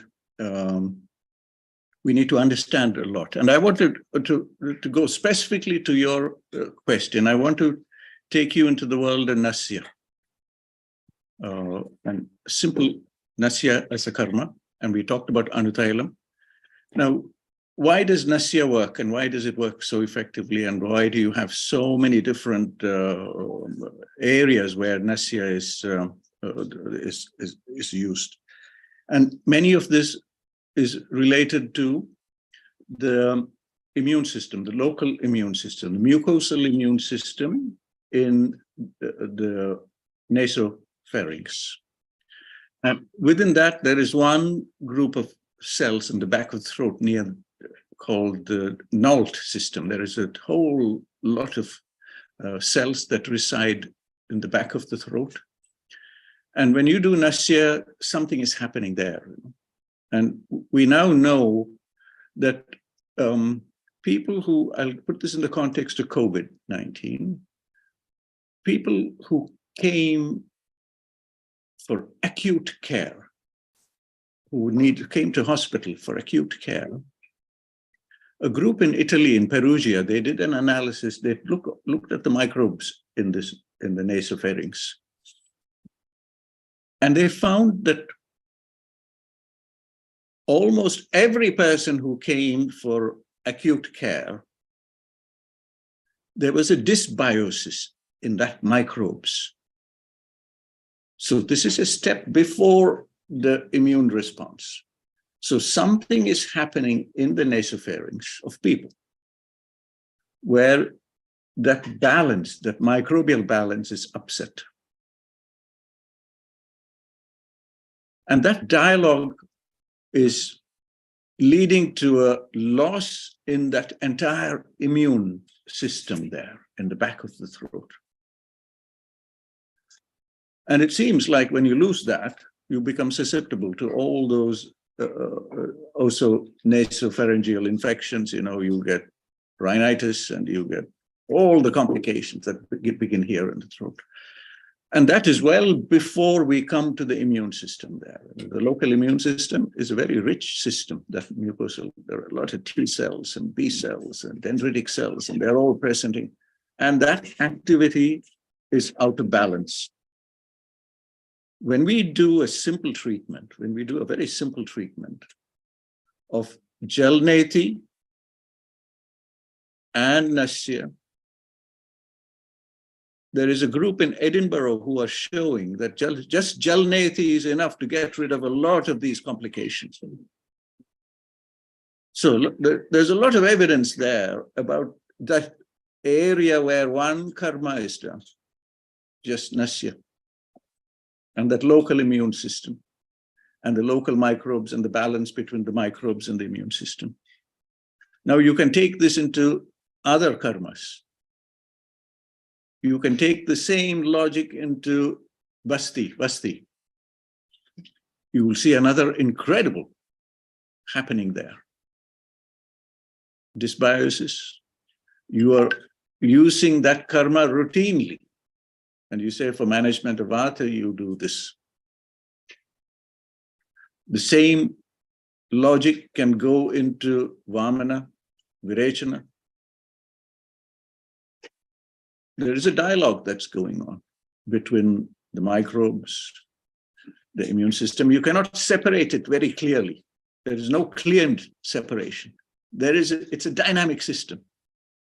And that is the beauty of Panchakarma. You understood the dynamic system and you understood your Lakshanas. I must thank Mausmi Manohar for teaching me a little bit about Samyak Lakshanas. How do you know when to stop a treatment? And this entire thing is based on Lakshanas and understanding when to stop a treatment, when it has gone proceeded too much. And if it's gone too far, then how to come back. So there is a dynamic balance in the system. And the dynamic balance involves the microbes and the immune cells. And the dynamic is involved in neurodegenerative diseases. We talked about Anutailam. What happens if tomorrow somebody says Anutailam can actually help reduce neuroinflammation? Wouldn't that be amazing? That it will prevent dementia. It will delay dementia, Alzheimer's disease. It'll be so incredible. All this is waiting to be discovered. So many of these things have a immunological component. But it's a bit complicated because the microbes are interacting with the immune system, with the local mucosa. How we design an experiment in that space, for me, the excitement is that if we go into Ayurvedic logic, we can design a better experiment in modern science. So for me, that is the excitement. You are used with confidence, many karmas. You have no worry about Basti going wrong. It doesn't go wrong for you because you've tried it on hundreds of patients and it works. And people here don't know what is this treatment modality. And you have 5 of those karmas. You've got so many other things going on. So out of this dialogue will come some amazing things. And out of the dialogue will come fine details about how we can dissect those interactions, which are only starting to be uncovered. But you people are getting benefits on a daily basis. You don't think about it. So this dialogue must continue. Thank you, sir. Thank you. That's a great message. Great message. And we need your advices to come to fight against so many many opponents, to fight against with confidence. We need you. Sir, let us, some participants, they are fearing that they won't get a chance to ask To talk. question. What we talk. should, Anand, what we should do, because this is so exciting. So excited. Yeah, definitely. Still And here. each word you are spelling out is very much important. It makes, actually in history, we didn't make such a dialogue, or we didn't conduct a program like this anywhere in India, I think. This is the first time a dialogue between the students, the upcoming talents, and sir is taking place. So it's each word is very important to modulate the young brains with such confidence. So can we go to the next participant, sir? Please, Anand. Yeah. So with one more participant in PG session, after that we are going to the UG students also, BMS students. After BMS, they are doing internies, very fresh one. So one more candidate from this session, Dr. Ansia Ibrahim from Government Agricultural College, Kannur. Please, Dr. Ansia Ibrahim. Can you join, please? Dr. Ansia Ibrahim. And whether she's here or not, I'm not sure. So let us come back to her after some time. So let me go to the UG candidates who have been the finalists of the competition, and I shall Anand, call Anand, I want to quickly share my screen here. This is in reply to the question about the immune system. You can see a few YouTube presentations here, and I want to highlight this one here. This was a presentation in Canada. This is in response to the question about the immune system and how we understand different karmas. And I'll put that in this in the chat box. But in there are many slides that talk about the nasopharynx and the NOLT system and the microbes there, etc., etc. This is part of our discussions that's going on in Toronto, where I hope many students who are here will engage and will go to do their PhDs and do their research training there. It's called Fundamental Research for Ayurveda and Modern Medicine Integration. And I'll put this link here. It's on YouTube. Thank you so much, sir. It will be a great exposure to them. There are a lot of slides there that we don't have the time clearly today to go through this today. But if they go through all of these things, you will get all that background information about what I'm very quickly going through. Excellent, sir. This is a great opportunity and exposure for them to be a part of that. Shall we move Please, to the next one? Yeah, it's from UG session, and I shall call Ananda Krishnan M. Ranjit from Amrita College of Ayurveda. Ananda Krishnan? Yeah, you can talk with sir. Yeah. Am I audible? Krishnan, namaskaram. Namaste, sir. Namaskaram. I'm very grateful to be a part of this interactive session. Well, we are happy to have you here with us. Are you today in Kollam? Where are you? Yes, sir. I'm in Kollam, sir. Kollam, very good. You live in a very beautiful part of the world. Thank you, sir. Amma's place. Sir, my question is how the genome technology can influence the future of Ayurveda? Yeah, thanks. And you know, in Ayurveda, when you talk about the 6 bhavas, you're saying, I hope I'm using the right word for this. When Prakriti is set, you have contribution from, there's the Bij Bhava, which is the contribution from the father and the contribution from the mother. And then we have 4 other mysterious things that come together to specify Prakriti. So when we talk about genomics, then we are talking only about, mostly about those two principles,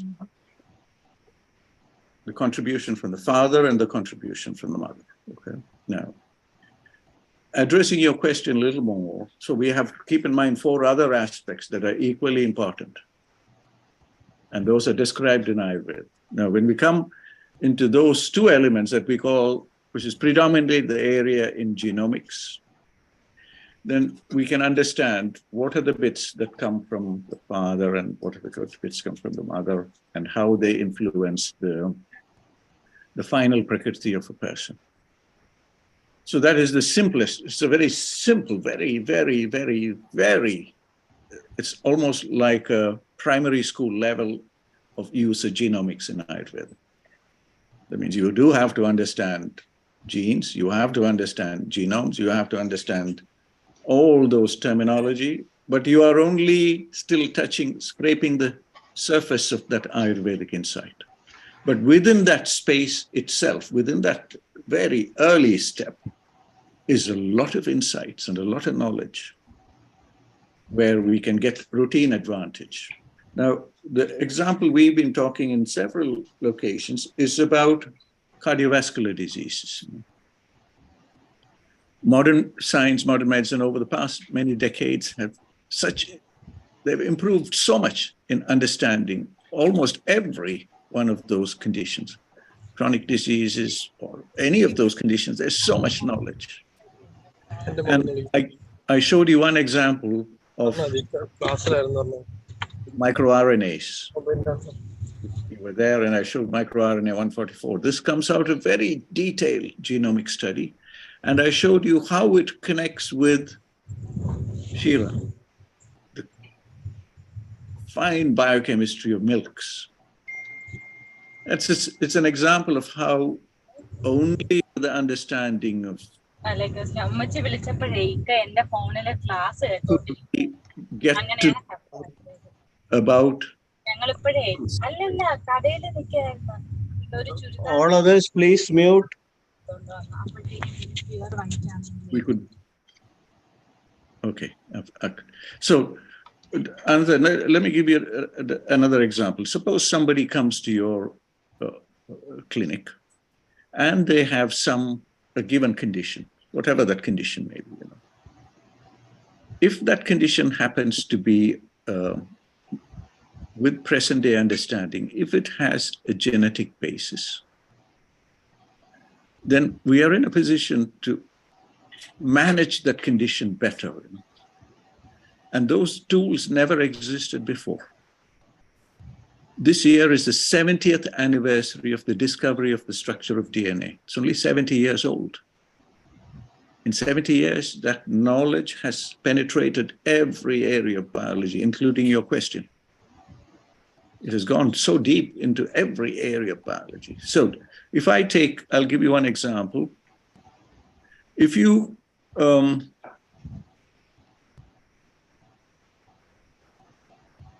let us say, somebody presents with a skin condition, say, eczema or something.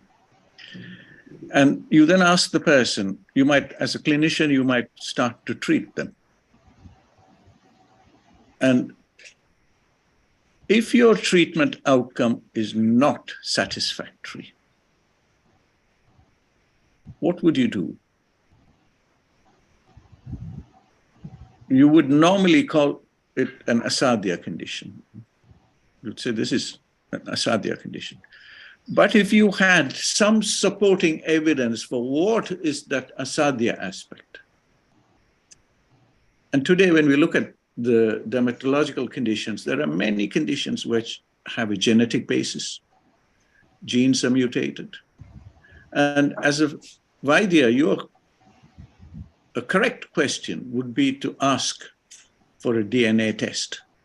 There's nothing wrong with it. It is only a slightly more advanced Nidan. So DNA testing can be drawn into Ayurveda as just a sophisticated Nidanam. It's just another test. And it will then give you the ability to decide a better treatment approach. This is from a clinical side, yeah, from a very clinical side.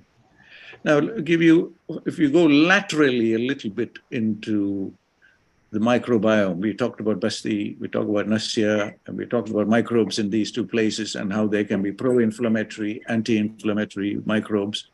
And somebody comes to the, for acute care, COVID patient comes, and we know there is dysbiosis here. If we know exactly which is the bacteria that is out of balance, which is the bacteria, maybe within the Ayurvedic formulary, you will have a better treatment for that person. We are currently using, say, a small selection of Nasya Dravyas. But we also know that we have to select these Dravyas according to the patient and according to the condition. If we could get the help of some marker, maybe a microbial marker, a DNA marker, which comes out of the study of DNA, then your treatment is going to be much more effective. So this is the way I would think about this problem. I haven't gone into the difficult area of cancers, for instance. If you go into the world of cancer, you can see so many subtypes of cancers today. And in Maharashtra, in Wagholi, there is an entire huge institute there working on cancer patients. They have documented about 15,000 cancer cases. And if we had a little more understanding about the subtypes of cancers, which we can do using DNA tools today. Triple negative breast cancer, it's a routine test. Now with triple negative breast cancer, we see metastasis into the brain. It is a routine thing that happens. And we have used DNA tools to understand why we get targeting of those metastases towards the brain. And using those DNA tools, it becomes slightly more easy to explore some difficult areas. So it's left to you to see where you can use that knowledge. So you need to master the DNA side of things. You need to master your side of the skills. And you must see how to refine it further. Think about it, in another 100 years or 1,000 years, Charaka Samhita will still be with us. In another 1,000 years, it is already, the current redaction of Charaka Samhita is already 2,500 years old. There are many sections of Charaka Samhita you read, it feels futuristic. We are not ready for it yet. And Charaka Samhita, I feel, will be still with us. The same text will be with us in 1,000 years' time. And we will be adding details to it. If we do a Pratim Samskarana of Charaka Samhita, we will say, oh, by the way, we can do a DNA test here to understand asadhyatva of a condition. Thank you so much, sir, for the message. The redaction. According to the time and place, the Shastra needs to be nourished, to be redacted. It's very is one of those capable things. So we will understand how to integrate this. Definitely, sir. I hope I could satisfy your Ananda Krishna. I hope I could touch a little bit towards, the question you had in mind. Take my number, be in touch. We can go into serious discussions. I have so much more to share here in slide shares, etc. Okay, sir. Thank you, Ananda Krishnan, and thank you. Thank you, sir. Let us move on to for further discussion. You can directly contact Madan sir, and we can move to Dr. Sharol Rashid. Are you here, Sharol? If you are present here, you can directly ask question. I'm happy to see Gopakumarji here with us. And also we can go to Pankaj Sharma, Dr. Pankaj Sharma from Bilaspur, Shiva Ayurveda College, Bilaspur. Pankaj Sharma, are you here? Then Siddhi Ganatra from JS Ayurveda College, Siddhi Ganatra. Yes, sir. Yeah, Hello, you sir. can. Yeah. Siddhi, namaskar. Namaskar, sir. Namaskar ji. You can ask.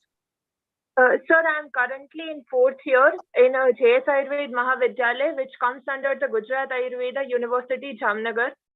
So my question to you is that as a student currently studying in the 4th year, we have many questions regarding the research work. Like we have seen many conditions in our own hospital related to the genetic disorders and the autoimmune disorders, that there have been massive results about it, but we don't have that research work or the evidence that how does this specific thing works. Now, when we talk about Grahani, so personally, I have learned that the Grahani is due to Mandagni. So the Agni is hampered, and Agni is responsible for doing the Sar and Pitta Vibhajan. So the Vibhajan, that is Sar and Kit Vibhajan, the division from Sar and Kit Bhag is done by Buddhi. And Buddhi is considered to be the one that it has been said that Buddhi hi niyam nishchayatmika, that is Buddhi has the power to discriminate between the good and the bad. So here the Sar and Kitta Vibhajan is done by Buddhi, which has not been done properly, and because of that Mandagni occurs, and because of that Grahani occurs, which has been said as found currently as the leaky gut syndrome by the modern medicine. So what is this Buddhi and how does it work in the context of leaky gut syndrome that has now been called as Grahani is a question mark, and how can students like me who are passionate about research work can go further after our BMS graduation in the research field? So sir, that is the question. Thank you, Siddhi. You are so clear in your question about, and very deep. You have taken us into that whole mysterious area of Buddhi. And for me, this, the Buddhi, let me elaborate this. Buddhi, the way I understand Buddhi, is about intelligence that resides at different levels, you know. Okay. Yes. So there is intelligence that resides at different levels, and you have to understand the depth of that intelligence. You have to spend time investigating all the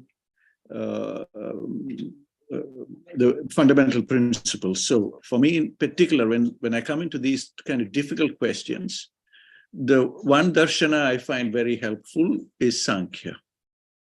So I have to go back to the sutras, Sankhya Sutras, yeah, and Kapila Sankhya Sutras, and then start from there. I have to start to really understand, Buddhi. I have to go back into, and I find myself going all the way back into Avyakt.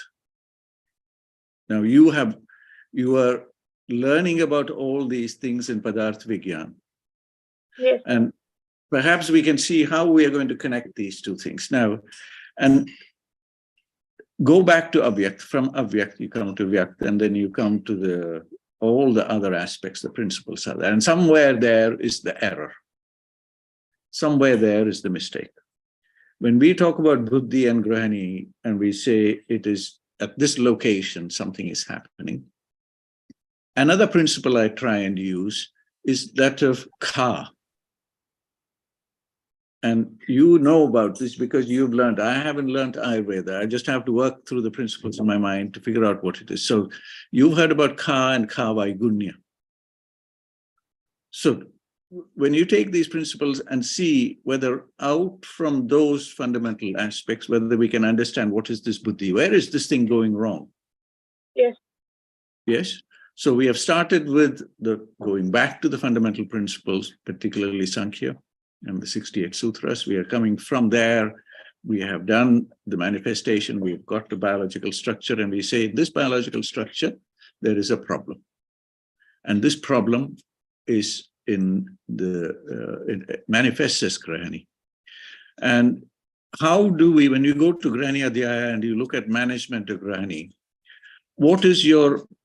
how do you manage this condition? You know, you talked about Agni and you talked about Mandagni and but it's not resolved enough, you know.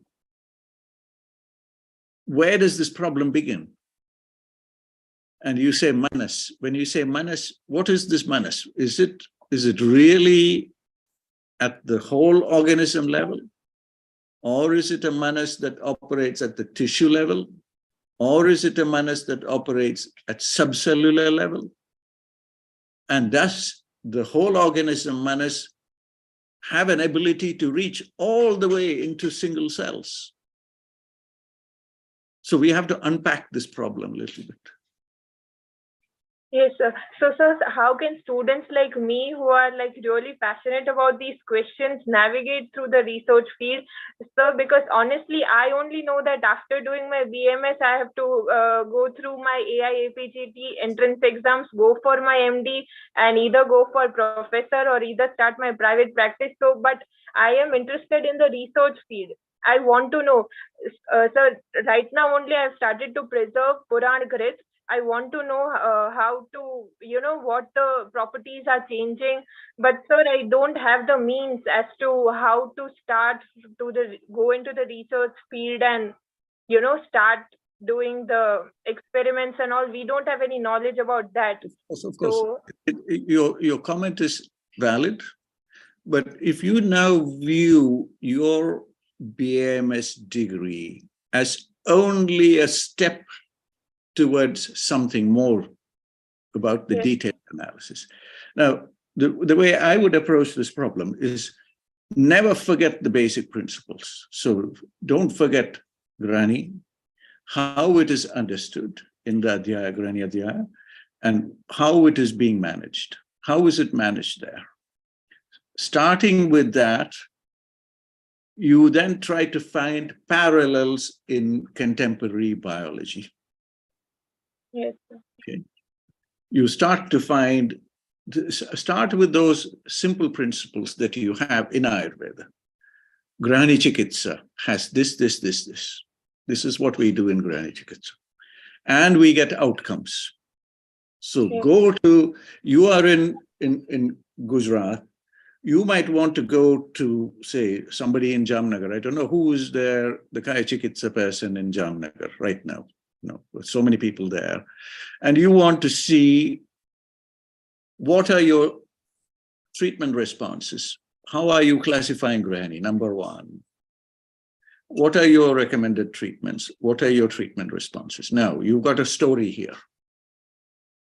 Take that story and see if you can transport it to modern medicine.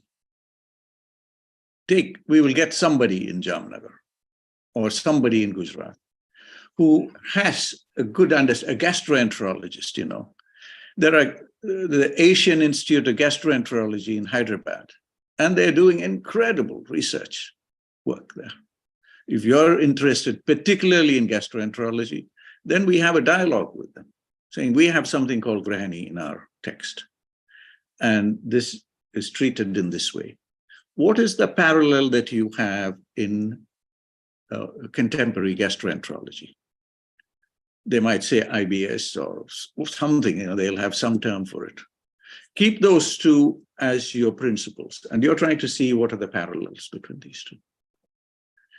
And then once you find something which looks like similar in contemporary medicine, medical research, you dig a little bit in that space. And suddenly you will find that there are gastroenterology researchers across the world who are doing incredibly detailed. They do endoscopy, they can see what is happening at that place, which we call as the junction between the small intestine and the stomach, which is the approximate location where we have Grani as a problem. What is the problem there? And these are people, if you look at that specific part of your anatomy, that junction between the bottom end of the stomach, and you will certainly see incredible amount of research that's going on. So the outcome of that research is available on the internet. And you can start to use your Ayurvedic insights to explore that condition. And every person, even I, will have only the same access to those journals and published papers as you will have sitting in Jamnagar. And we are on a level playing field now. What is available to to you is available to me. I'll give you one interesting thing that is happening these days. Whenever we talk about Charaka Samhita, any corner of the world, we can use Charaka Samhita that's available online. We can go into Grahani Adhyaya. Yes, sir. And you can tell me which is that shloka that you think is the most important shloka that excites you. And I can sit here and look at that shloka and give you my interpretation of that shloka. And I can then point you towards a publication in contemporary literature. And that should become your routine tool. You should be able to do both sides yourself. Once you know, we had in our first presentation where we looked at how many students are using PubMed, and that is quite amazing. All Ayurveda students are now using PubMed. They're comfortable with it. And it's the same resource I use. Thank you so much, sir. Once I go into PubMed, I might look for keywords. So if it goes into things like microRNAs in gastroenterological conditions, then it might be something that is slightly more specialized. But you can learn that in a day. I can show you how to go into those spaces. In a few hours, you will get to know what it is. So the speed at which we can exchange information, the speed at which we can go into details, the speed at which we can connect across the world and ask these questions. This is where we are today. Thank you, sir. This is amazing guidance for the passion to follow. The students who are very passionate, like Dr. Siddhi, can follow these guidelines from sir. So truly very blessing for them to find their path to research. I hope I managed to, again, time is too limited. I hope I've given you a rough idea of how I would explore this problem. Yes, sir. Thank you so much, sir. Thank you, Siddhi. Wonderful question, taking us to the depth of Grahani Adhyaya and Grahani Chikitsa. But now we can with one thing about pathology as understood in Ayurveda, and take you to the deep principles of Vaigunya, and all those things that you learn. So use all of those principles, and then revisit the pathology using those perspectives. It's a very valuable guidance for the students and to pursue their research. Very valuable guidance. And now, sir, can we go to the next? Thank you, Siddhi, for your lovely question. Thank you, sir. And sir, you didn't take a cup of water. Oh, it's all right. We are running. After 2 hours we have passed and we have entered the 3rd hour. So some more candidates pending. Yeah. Are you comfortable? Absolutely comfortable. Let's continue. Because I'm also, we talk about Grahani Adhyaya and Grahani Chikitsa, and there are many details there that we need to interact with the clinician, because Grahani is described for thousands of years and people are treating this, And Gopika M is available or not? Dr. Hello, Gopika M from Ashtangam College. You can ask question. Gopika, namaskar. Gopika, namaskaram. Namaste, sir. How are you? I'm fine, sir. Sir, let me thank AMAI for arranging such a precious session. And I also thank you, sir, for spending your valuable moments with us. So, sir, I've got a very simple question. I'm asking this by looking up to you as a person who is representing us in an international platform. So, sir, my question is, I'm a person who's interested in presenting my ideas in front of a huge audience or a good receptive audience. So maybe in some international audiences, etc. So, but I think we Ayurveda Vaidyas, we lack a good opportunity for doing the same. So from our experience, like the one which we had, our paper presentation competition, my topic or our topic for UG students was regarding the the role of family physicians as Vaidyas. That's right. This topic was kind of the one thing which I had already thought about when I was in my second or third year in my BAMS studies. So I was quite excited and very passionate about this topic. So apart from its other points, I was really excited to present it in front of a good audience. So that is what made me do it. So my question is, so how can we get more platforms like this, like an international level, not just the ones which we have right here now? Because in our case, Ayurveda is not completely, maybe it's very much recognized among the international people or about other nations and all, but still we are not able to reach or access and we are not able to share our informations and ideas into a wider audience. So as a person who is having a greater exposure to the world out there, how can we, being the future of Ayurveda, how can we do it, sir, in our coming days? And I also have one more question, sir. Can you give me an idea about, this is just a suggestion or just I need your opinion on this, sir. Like, what about student exchange programs for us, like Ayurveda institutes, PG institutes, like prestigious ones, the ones like National Institute of Ayurveda or All Indian Institute of Ayurveda. So having student exchange programs with the universities abroad, like those in the Italy, Germany, etc. Will that help for this problem, sir? I need your valuable opinion on this, sir. Gopika, I remember your presentation and where you're talking about the possibility of having family Vaidyas, and it was a very, very fascinating concept. And I think it must be brought to play. And there are many possibilities and movements going on in India right now where things are starting to pick up momentum. And I want to talk a little bit about the large program that's coming together from Delhi called Ayush Grid. And Ayush Grid will take care of some of the difficulties that we've been discussing about, finding how many panchakarmas are done today across India. So we have now NABH accredited hospitals, and they will all get networked, and we'll have real-time data on what are the treatments going on in all the NABH accredited hospitals. So hopefully the teaching institutions and their hospitals will all come into play. So that is one point. Now, in terms of, in that context, with young people like yourselves who are still completing your first degree, and being so articulate and expressing your need, you're saying, we feel a need, we want to interact with people, we want to know about meetings, we want to present in other places.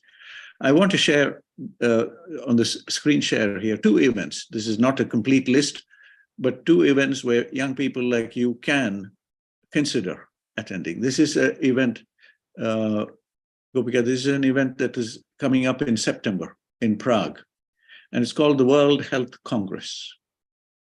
And just look through this, and it talks about traditional complementary integrative medicine, etc. And there are a lot of people in here who are presenting things. And you have an opportunity, just look through this. This is just one example of it. So we have Peter Kath, who's the president of the European Ayurveda Association. And we will all be getting together in, there's Dr. Baswati Bhattacharya. You have sat in on her seminars, and she did her PhD in BHU. Having done modern medicine, she did a PhD in Ayurveda. And there are many other people here. So this is one example. The second example where your ideas can be even presented. You can present your ideas as an abstract here. So you can say, we concluded a big event.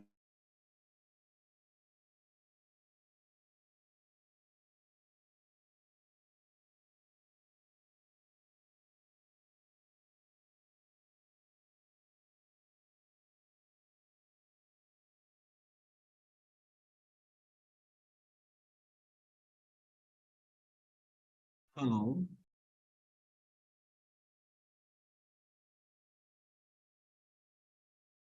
Hello.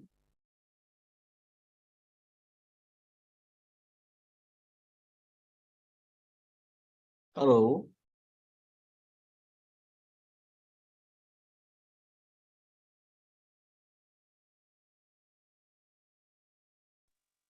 Hello, no sound. Nothing. Hello, sir.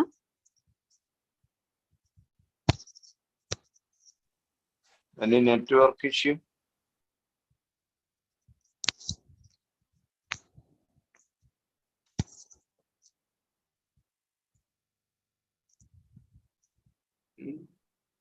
Yeah, here the connection is working. All are connected here, but I think you have lost the connection. Hello, Madan sir. Okay. Let us wait for some time. If you can connect, you can join. Let me wait. I can announce that. Okay. Yeah. We can wait. We can wait. Okay. Hello. Hello. Actually, Madan sir has some problem with the internet connection, and he's trying to get into to be connected. Let us wait for some more moments. Some more candidates are still pending to ask questions. So let us wait whether he can join. He's trying to join. Some net issues are there. So be connected. So interesting. Yeah. The thing is that we have got such a personality which could guide us and to explore much more in the international arena. And the thing is that the Research Foundation and AMA is now given the opportunity to meet such a scientist with great passion towards Ayurveda so that we can take his guidance and move forward. So some other candidates are still pending to ask questions. Let us wait for some time. Stay connected.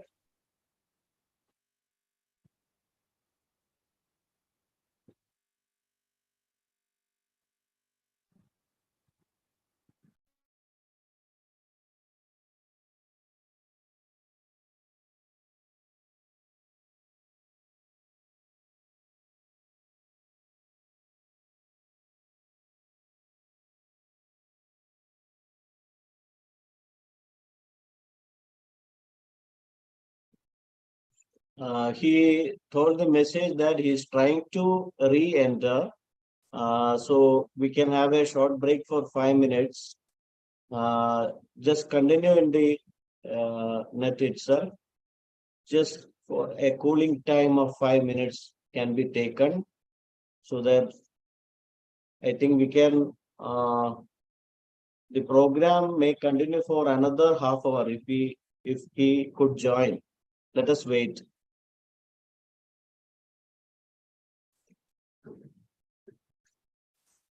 So Madan sir has got some internet issues. He is trying to solve the issue. So he conveyed the message that we can take a 5 minutes cool off time in between. He is trying to enter. Some more candidates are still pending to ask question. And let us hope we can continue with this session after 5 minutes. Please be connected.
Okay, now the Madan sir has sent the message that the computer is restarting and the problem is getting solved.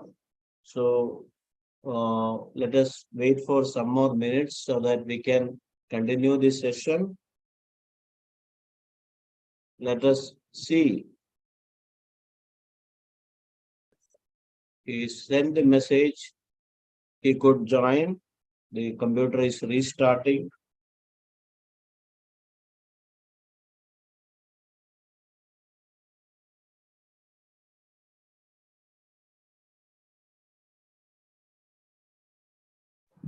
Net issue ആണോ Anand?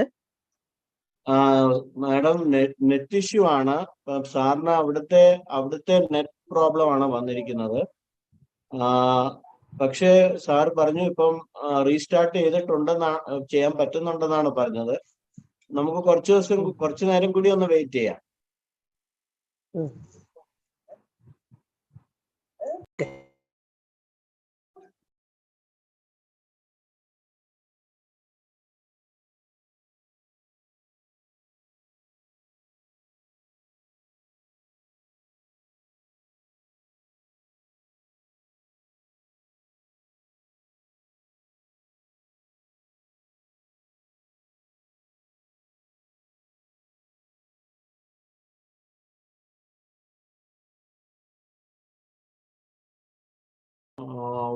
One thing we can plan, if he doesn't able to continue with the network, or if we are going late, we can schedule another session with the remaining participants. We can schedule another session. Nothing to worry. Everybody will get a chance for interaction. So let us wait some more minutes. We are patiently waiting. Okay, doctor.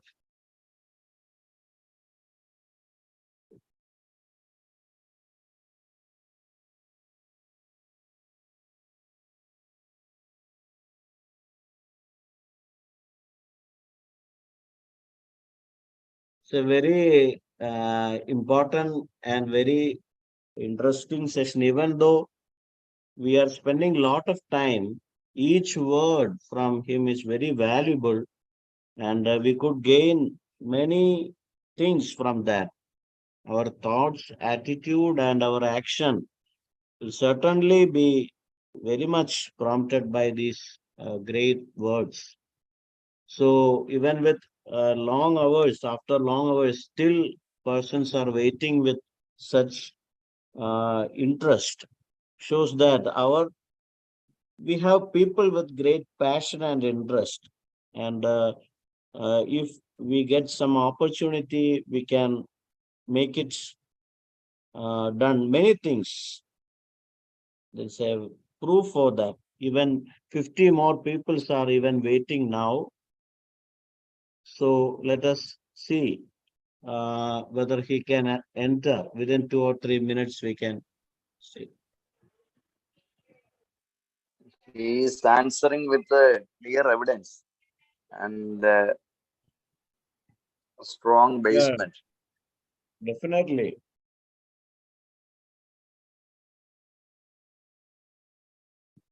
And how to connect our principles to most modern knowledge and techniques. That also, the exposure is so nice to hear directly from him. And he has now sent the message that had restart the system, almost there now. So he could join now within some minutes. Anand, namaskaram. Namaskaram, sir. It's Sorry. no Happy problem. to hear you. I had to. They are very patiently waiting to hear the valuable words from you. But we should move quickly, sir. I think. Quickly. Yeah, The yeah. question, I hope I could convey a little bit on how we can get our students to be present at international meetings, number one. And Gopika, your question about Yes, sir. how we develop student exchanges, and in this context, I want to give you one example. I interact a lot with the medical university in one of the medical universities in Austria. So I'm taking you out of India into some interactions that we can have with students of modern medicine in other locations in the world. So in the medical university in Graz, in Austria, we interact with students who are interested. It's an open course. Anybody who wants can join, and we interact with students, young students like yourself. We can widen that, we can make it a formal interaction, for instance, and it doesn't just have to be from Austria, it can be from any part of the world, including other locations in India.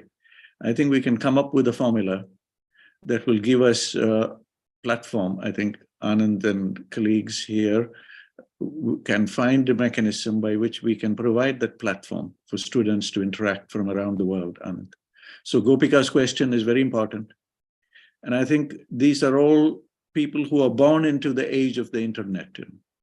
For us, the internet was a new thing, and mobile phones, and for the younger people, they are born into it. It's natural for them. So it is easy for them to visualize and to use that as a routine mode of interaction. So we can make that happen, Anand. So Gopika, I don't know if that is satisfactory.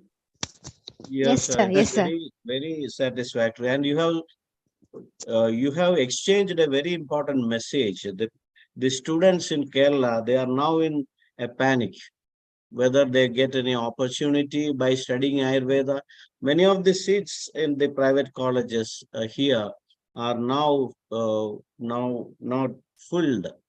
So your words are greatly encouraging, and we should seek some way to solve the problems, to get placements for these talented students.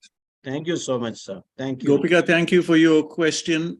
And what we have only touched a part of the question. Now, keep in mind, whenever I'm discussing with students, I say, when you have completed your internship, you are as qualified as the modern physician to treat patients, except your system that you are using, the medicines you're using, is slightly different.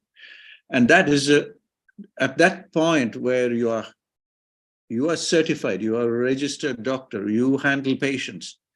And the way I would present myself to a new location is by saying, I'm a trained physician. But they call me a Vaidya because I look at things differently. But I can also handle patients.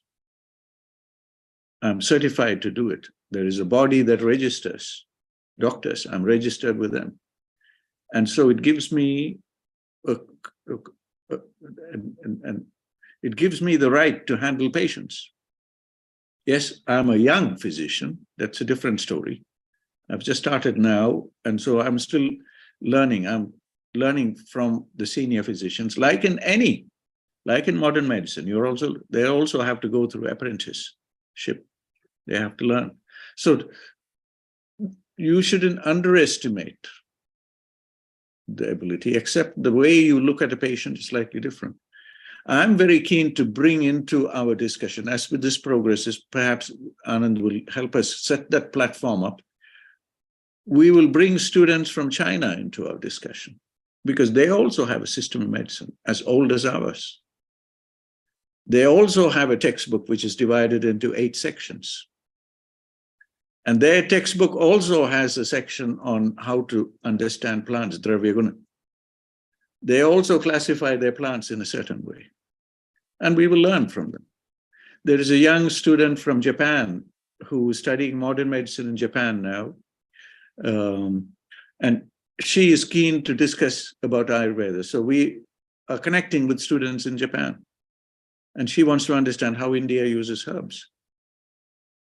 And she would be happy to meet with somebody like yourself and discuss with you, and not only learn about Ayurveda, but also learn about a new culture. So this is the age where we are going to make these things happen. So thank you for your question. And I recommend, Gopika, that you write an abstract about the family Vaidya. This is a very important idea, because that idea talks about preventing disease, if I remember your presentation correctly. Yes, sir. Yes, sir. Yes. About preventing disease, and this is a big thing here. And that whole logic of disease prevention, of the whole area of Dinacharya, Ritacharya, Swasthavrit is so mature in Ayurveda. And so the family, so you can put all this into an abstract, and then we can discuss this, and we'll send it to our meeting in Toronto. I was going to share, I showed you I think I showed you that a little bit on the Toronto webpage. I'll put the link here. Prepare an abstract, and then we can send it to Toronto, saying we are thinking about a new breed of people called family Vaidyas. And the family Vaidya will look at these aspects that will be a way of preventing disease, promoting health. What do you think? Good idea? Yes, sir. Thank you, sir. Very, very nice Thank you, idea. sir. And it can be even implemented in India as a Absolutely. family doctor in India. We can suggest the government also to introduce Absolutely. all this. Absolutely. Thank you so Very much, nice sir. suggestion. Thank you, Gopika, for your. We have And much more to another talk about. important aspect of a student exchange program is that some of the students are coming to India to learn Ayurveda. And one such student is Dr. Donio Rasimov from Uzbekistan. He came to India, studied in Government Ayurveda College, Trivandrum, struggled a little bit in the hardships, but completed with great determination. Now went back to Uzbekistan, started the clinic there, and he will also be contacting you shortly. Thank you, Anand. Yes, the Donier's story is a very lovely story. And let us go to the next please. student. Yeah. Devika is from Amrita College. Devika is here. Devika can ask question if you are here. Then Devika Harikumar from Ullur Ayurveda College. Hello, sir. Yeah. Namaskaram, Devika.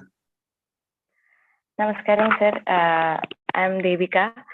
I'm a second year student from Vaidyaratnam Ayurveda College, Ullur. I would like to ask you something about. We have already discussed. Sir has already told us about the genomics, the genetics, and the Ayurveda. So, in the present scenario, we know that Ayurveda, something that is restricting the growth of Ayurveda is the lack of scientific knowledge, scientific evidences. We know that Ayur genomics is also playing a big role today. When we had a second year study trip to FRLHC Bangalore, there we got to know more about relations between the HLA genes and the Prakriti. I'd like to know more about this correlation, the HLA genes and Prakriti in simple words, and also the epigenetics, which is highly related to Ayurveda, the Prakritis, the Tridosha theories. How all these are connected? What are the relations between these modern, genetic aspects and this Ayurvedic concept? That is my question. I'd like to know more about it from Thank you. Thank you. Simple words. Thank you, Devika. The very important question. Now, the way you phrased it in a slightly in a way that your question, the way you phrased it, many Ayurveda people will object to it. So what we should say is Ayurveda has a language, and that language has elements which seem to correspond with elements in contemporary interpretation of life. But the Ayurveda language is a rich language. It is a very logical kind of language, and we might see parallels between these two. So we have to play with the words a little bit. This is one important thing that we have to do. And that is, it's just thinking about the idea and playing with choosing the correct words and the correct expression to convey to the listener that Ayurveda is also sophisticated. Ayurveda has several details that are essential in the future to understand complex systems like the human body. We understand the human body. Modern biology says the human body is a complex system. Yes, Ayurveda also says it's a complex system. It has reduced that complexity into 7 dhatus. The challenge we have is that we have somehow not been able to explain correctly what is this thing called a dhatu. We are borrowing words from modern medicine, and we call them tissues. They are not tissues. They are subsystems,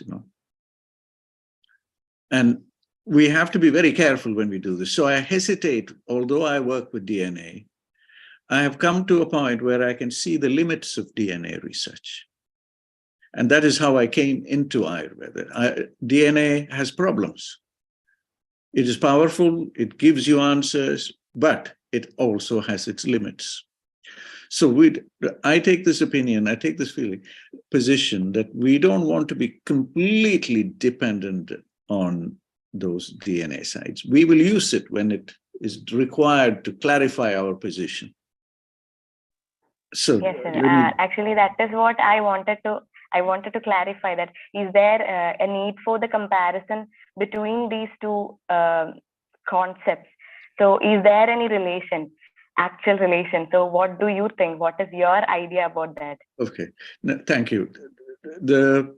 When we look at Ayurveda, we, as I said earlier on, when we talk about Ka and Kavaigunya and Dosha, Dusha, Samurchana, and all these kind of concepts, which is the early stage of pathogenesis, there is no such language in modern biology.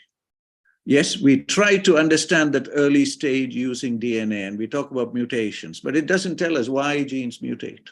For instance, yes, we have breast cancer, and we got the breast cancer genes, BRCA1 and BRCA2, and it is a pointer. It is not the final answer, Nor does Ayurveda give us a clear explanation. Yes, it uses a language to grapple with that complexity. It says Agni is compromised. So we talked about Agni when we talked about Grahani. Now, what is this thing called Agni? And the way Ayurveda describes Agni might have parallels in modern biology. Okay. Agni has something to do with a transformative ability. It's something that transforms something into something else. And it might transform incorrectly, which will lead to Ama. Or if it is not working properly, you have Mandagni, and you have Tivragni, or you have Vishamagni. These are rich concepts in Ayurveda, which is describing a problem at the level of the whole system. Now, if I go into DNA and I say, Agni is mitochondria, it is not the whole story. It clarifies a concept, but it still leaves us with incompleteness. So it helps us a little bit, but the gap remains. So keep the two languages separate. We talked about Nasya. Nasya is a simple karma. And Nasya is used for these. And we say in Nasya, we have a dravya called Anutailam. Okay. This is what is described in the Samhitas and in the commentaries and in clinical practice about Anutailam. And there are so many details within Anutailam. We talked about goat milk in Anutailam and what could be the possibility. We talked about the fatty acids. That is all modern language. Ayurveda doesn't talk. It just gives a guna to goat milk and says goat milk has these properties. Yes, we can dig in there and find out maybe it is palmitic acid, maybe it's capric acid, maybe it is micelles. But Anuthailam is given a name. It has got a property that it is a deeply penetrating oil. And hence the name Anuthailam. We don't want to lose that. That is the power of Ayurvedic thinking. Don't ask me where that knowledge came from. I can't explain that. It's a godly knowledge or something. It is somebody who knowledge from a person who had such clarity in their mind. They could see some property in goat milk. Goat milk has a long history. Goat milk is used in Rudra Abhishekam. So the story says, if we want to pacify Rudra, you have to use goat milk. So this is from Vedic times, pre-Vedic times, you know. And the story that is given there, Rudra, so this is in the mythology space now. Rudra and his children can cause havoc.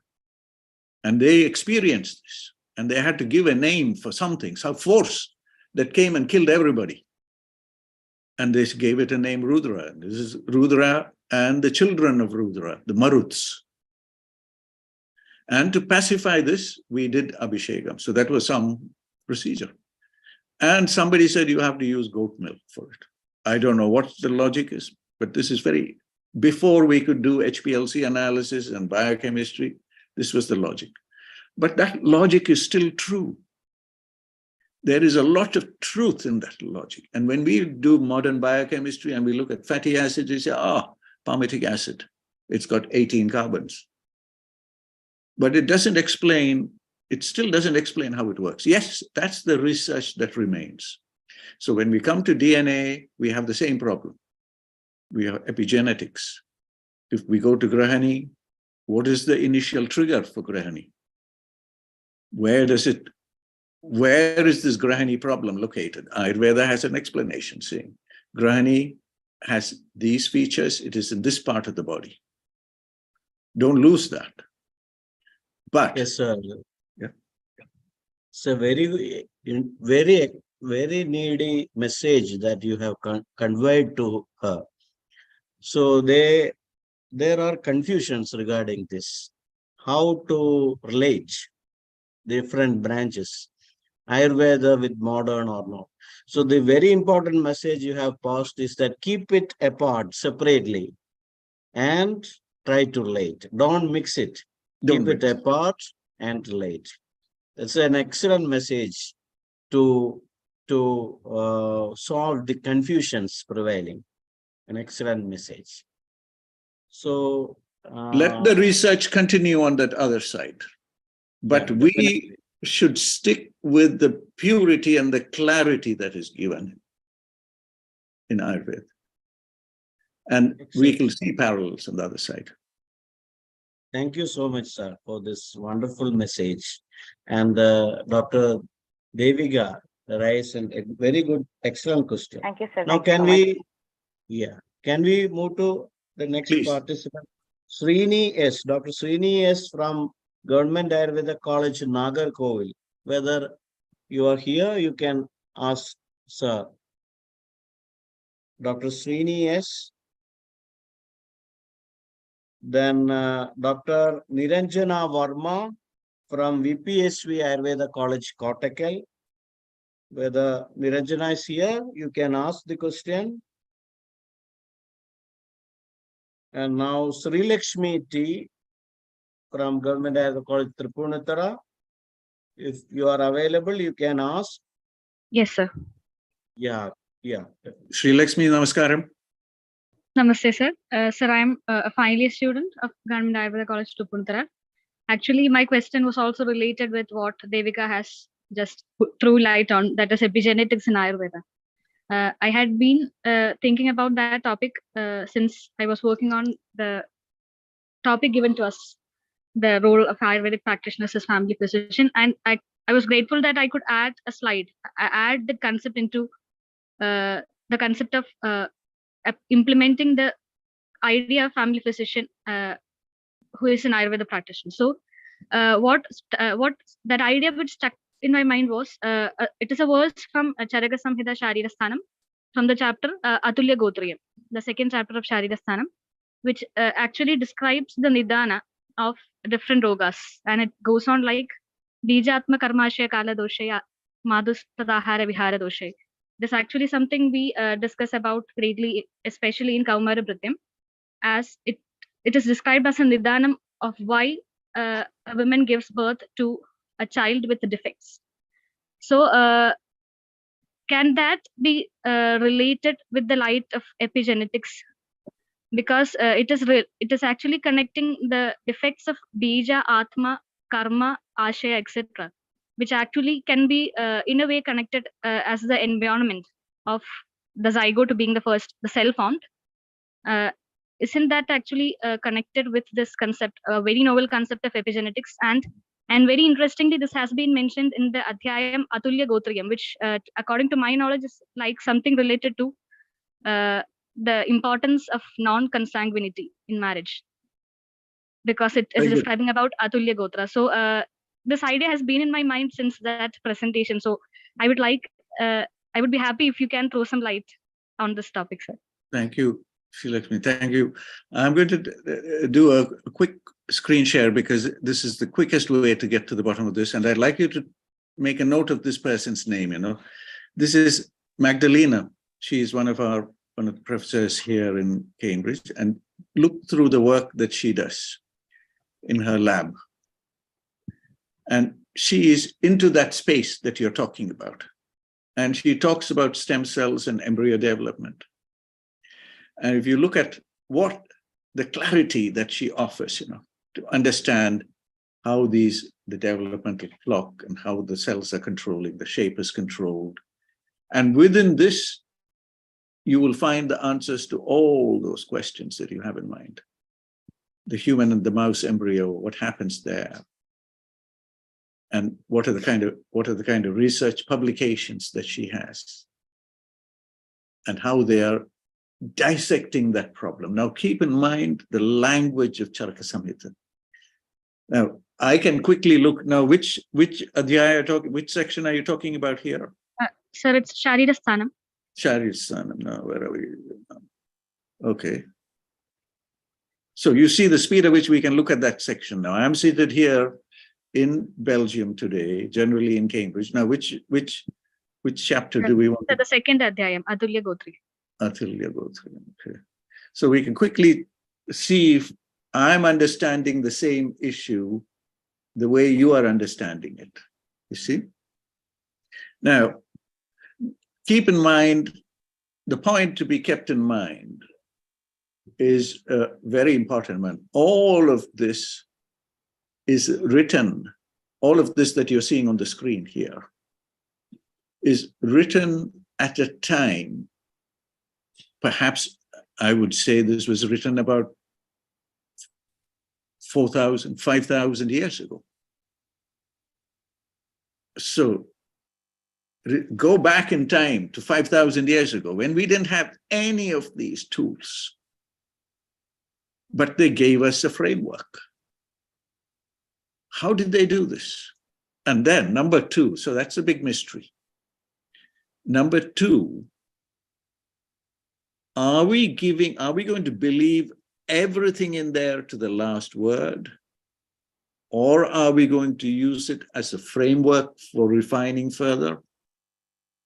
Are we going to bring into that new ideas like what Professor Magdalena is doing with her work? Magdalena's work is very special. She manages two labs. She manages a lab in Cambridge with 10 or 20 people, and she manages a lab in California, in Caltech, with 10 or 20 people. That is the level at which work is going on to dissect this issue that you're talking about. So we have knowledge from thousands of years ago, which is pointing in some directions. We have new knowledge, genetics, epigenetics, new tools, which is very, very recent. As I said earlier, this is the 70th year of the structure of the discovery of DNA, 70 years. And we have knowledge that comes from 5,000 years ago. That is still true, except the language might have to be changed. So continue to look at those texts, but keep in mind, give them a margin of doubt. See how you can still use that framework. For me, it is amazing. I look at this and how beautifully the text is arranged. How could you do this thousands of years ago? And the question still remains. So when I say Charaka Samhita is futuristic, this is what I'm trying to tell you. You are so fortunate to be learning this knowledge, and you have a good understanding of Sanskritam. And you are in a position where you can make this dialogue happen. And you're saying, okay, this is what is in our textbook. How much of it is relevant in current day understanding? There are many aspects in that adhyaya which are still futuristic, you know. Sir, you have now provided a very certain example and a role model how to refer Samhitas. Now the students are not going through these Samhitas properly, but you are referring the Samhitas in Cambridge. So this is inspiration, quite inspirational. And this is a very, very good moment for Ayurveda, that you are referring the Samhitas at Cambridge, and that will prompt these students to come back to Samhitas. A great thing you have done. Samhitas have to be, for me, when I look at the Samhita, you look at Charaka Samhita, and they said this text, this is the most recent redaction. And they were older texts. This is by Dridabal, what we have now, as far as I know. And there were earlier texts. And it has been refined. And according to late Professor M.S. Begal, he would say that these Samhitas also need to be redacted. They need to be edited again. But the saying is that you don't have to do it frequently, once every 1,000 years. And the Charaka Samhita that we are handling is from approximately 2,500 years ago. That means we have missed 2.5 redactions possibilities. You know? And we are in a very fortunate time where we can actually look in there and we have it all on electronic form. So it doesn't matter where in the world you're sitting, you can still access Charaka Samhita. You can look at the Sanskrit text. You can ask the Sanskrit expert to do the exact translation of this. I now interact with our colleagues at the Center for Sanskrit Studies at the University of Hyderabad. And we are saying, these are Sanskrit scholars, you know. And one of the PhD students has just completed a PhD on rasa. Rasa as understood in different domains of knowledge. The concept of rasa that is understood in Ayurveda can also be understood in music, can also be understood in architecture, can also be understood in cooking. So there are so many interpretations of that one word. And then when we bring modern biology into this, we can put new insights into rasa.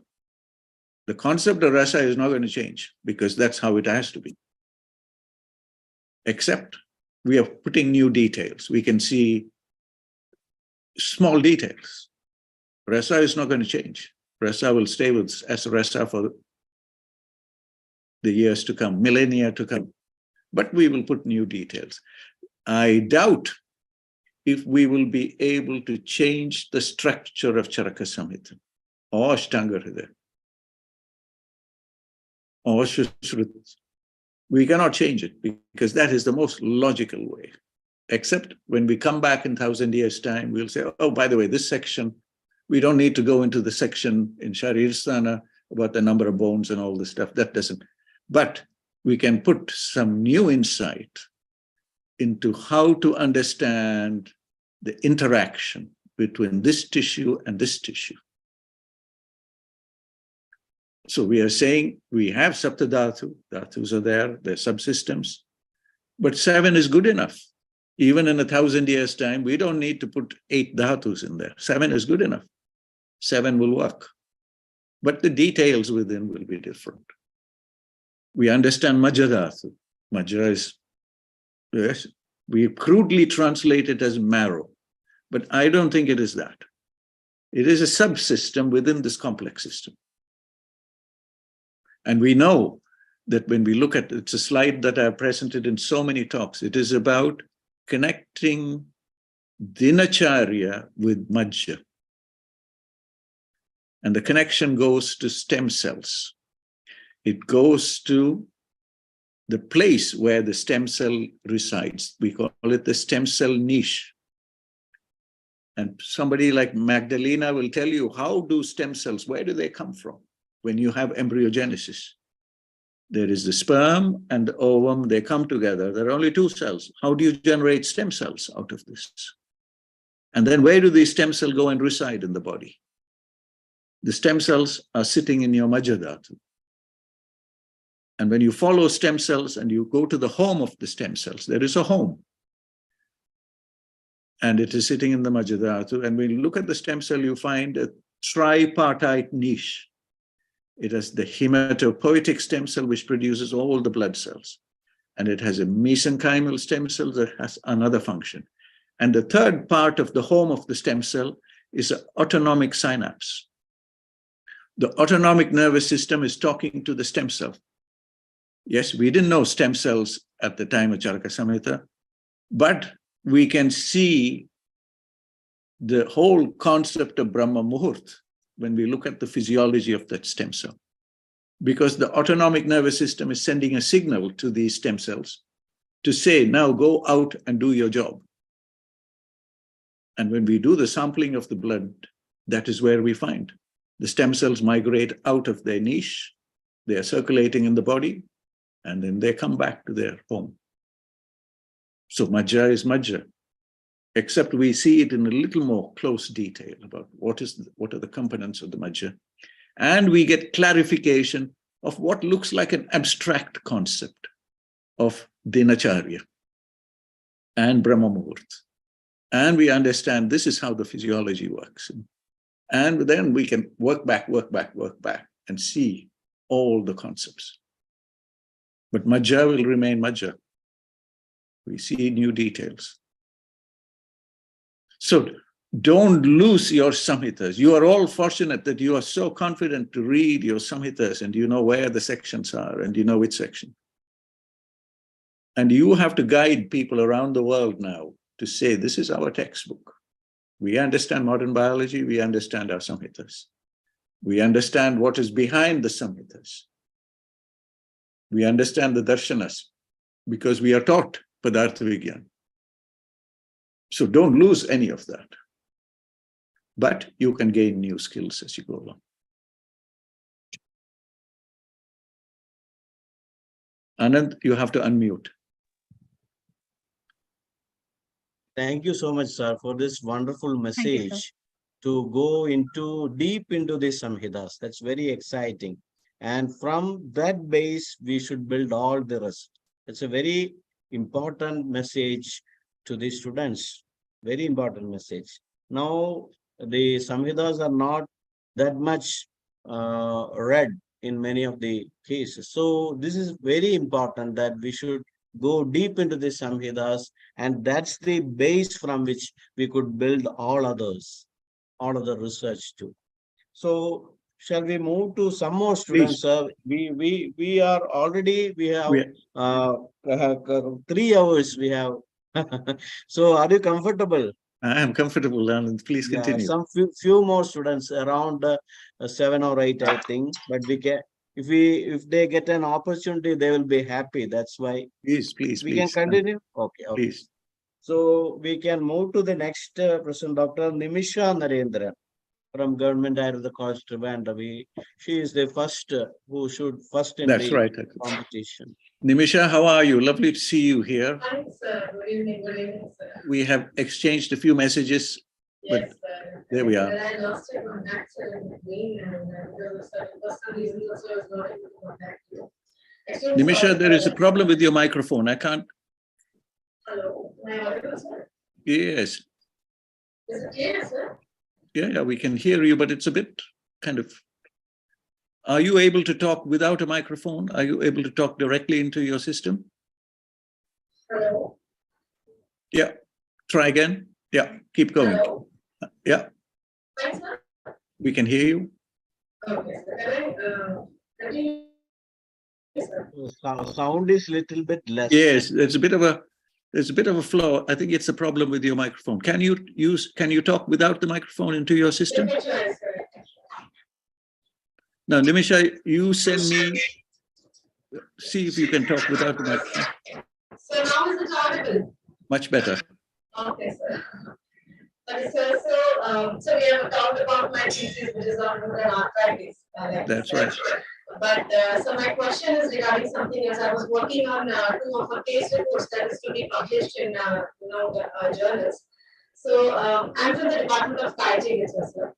So we have been seeing and dealing with an array of like cardiology diseases, rheumatology, neurology diseases, and we're able to successfully treat them. That how to publish it, like in a case report or a case series, how to gauge the efficacy of one treatment protocol that we do in one person, and how is that to be able to apply in another persons or another personalities or patients. So is it good that we publish a case series or a case report, sir? Is it good to have such case reports on Ayurveda, giving an explanation of the treatment protocol that we follow in one person particularly? Yes, thank you. Now, there's an echo somewhere. I don't know where this echo is coming from. Is there a second microphone, a second system working? Okay, there we are. Much better, Nimisha. Thank you for sharing your synopsis, which you had, and I got to learn quite a bit from there. And your question is very important. What do we do next? You see a lot of patients. I don't know how many beds in Government Ayurveda College Trivandrum. I don't know how many beds, 1,000, 700? Yes, sir. I think more than 500, and Department of Cardiology has got around 92 to 100 beds, sir.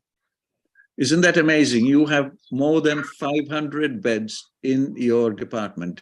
I think I would tell the whole world just that number. So number one, just telling the world that we have 500 beds in our hospital, in the Kaya Chikitsa department, and telling the world this is what we are treating today. We have 100% occupancy. We have 500 patients here, and we are looking after these conditions. Number one, that itself is a big story. So I would like you to think about this for presenting this story at all these congresses that I mentioned to Gopika. Now, number two, in terms of case studies, we need to look at it in 2 ways. The first way is for the Ayurveda experts. You are in a very privileged institution. Your institution is over 125 years old. And if you were to then look at a case in the context of just your college, in the context of your senior professors there, in the context of your senior staff there, are you able to convince them about why and how you are handling a patient? Okay, so, and you are skilled in doing this. And this is for all the other students listening. So to have that clarity about how you do it, number one, and to take that and to convert that into a case study to be published in India. We have Ayurveda case studies journal that's coming out of All India Institute Ayurveda in Delhi, and there's a journal there. And more recently,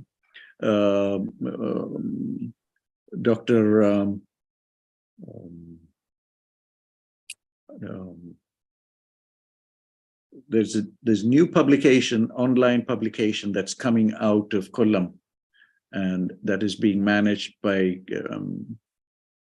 the team there in Kollam. So see if you can convince, you can start to populate that space. Now, so that is in terms of the Indian community. In terms of taking your experience outside India. Now, this is a big challenge because they don't understand. They will not understand a word of any of your approaches. So for that, we have to instruct them about our language. Now, that's a big challenge. So to start off, I would see how we can populate the Indian space so that we get to universal, to at least the India level understanding. Talk to the people in Maharashtra, talk to the people in Gujarat, in Rajasthan, in Uttar Pradesh. Tell them about how you understand the problem, how you do treatments, how you go about doing your Nidan, and all those fine details, because they will understand the moment you say, this is what I do, here is a patient, this is how I describe the patient, these are my lakshana. They will, you can use all your terminology, your vocabulary, they will understand everything. Okay, so that is one way to do this and populate that space. And to explain this one, I want to give you an example of one study, one case that was published by Vaidya Balendu Prakash, who's everybody knows Vaidya Balendu Prakash, and his study on chronic migraine, refractory migraine treatment. And it is a very fascinating study. Let me see if I can just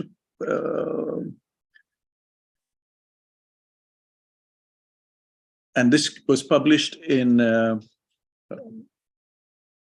that journal, Migraine. Let me see if I can pull this up because it's a very important.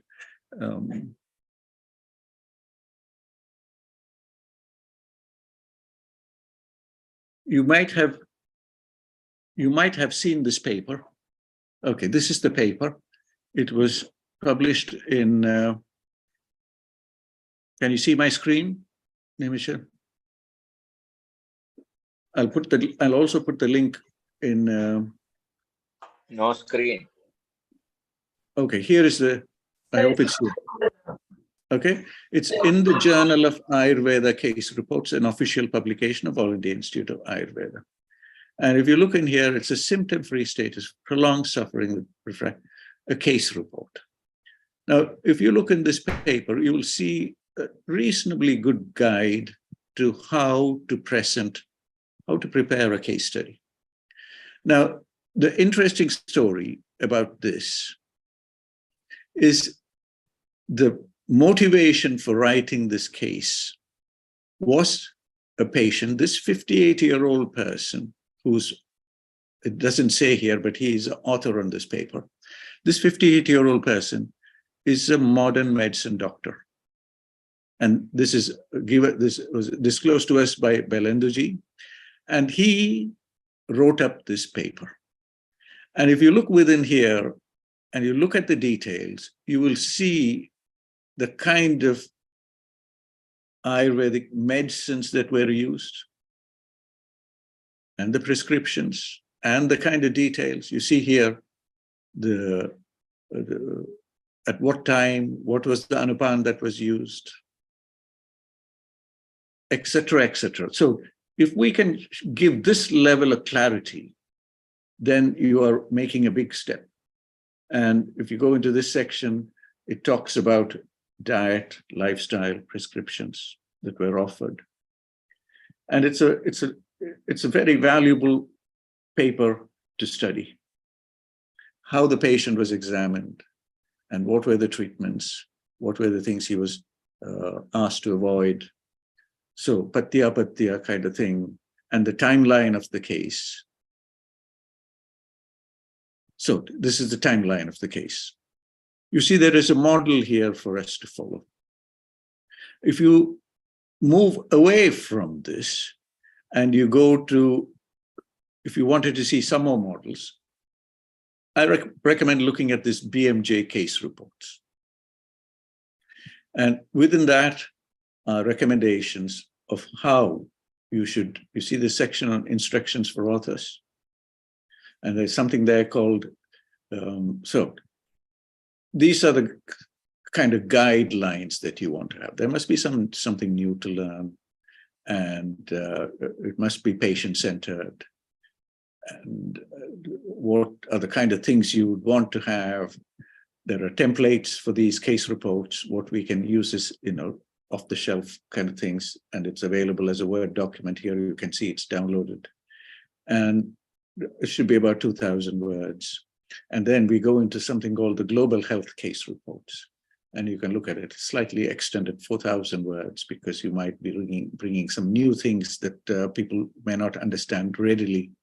So there are models there that you can start to use and start to follow. But what would be nice, especially for an old and reasonably well established institution like Government Ayurveda College Trivandrum, what I would recommend, Nimisha, is that you must see if there is an institutional format for reporting your case studies. And if there isn't one, you must consider having a format, that template, specifically for Government Ayurveda College Trivandrum. And from there, it can go to Tripunithura, it can go to Kottakkal, it can go to Kannur, and that becomes a Kerala format for minimum reporting of case studies.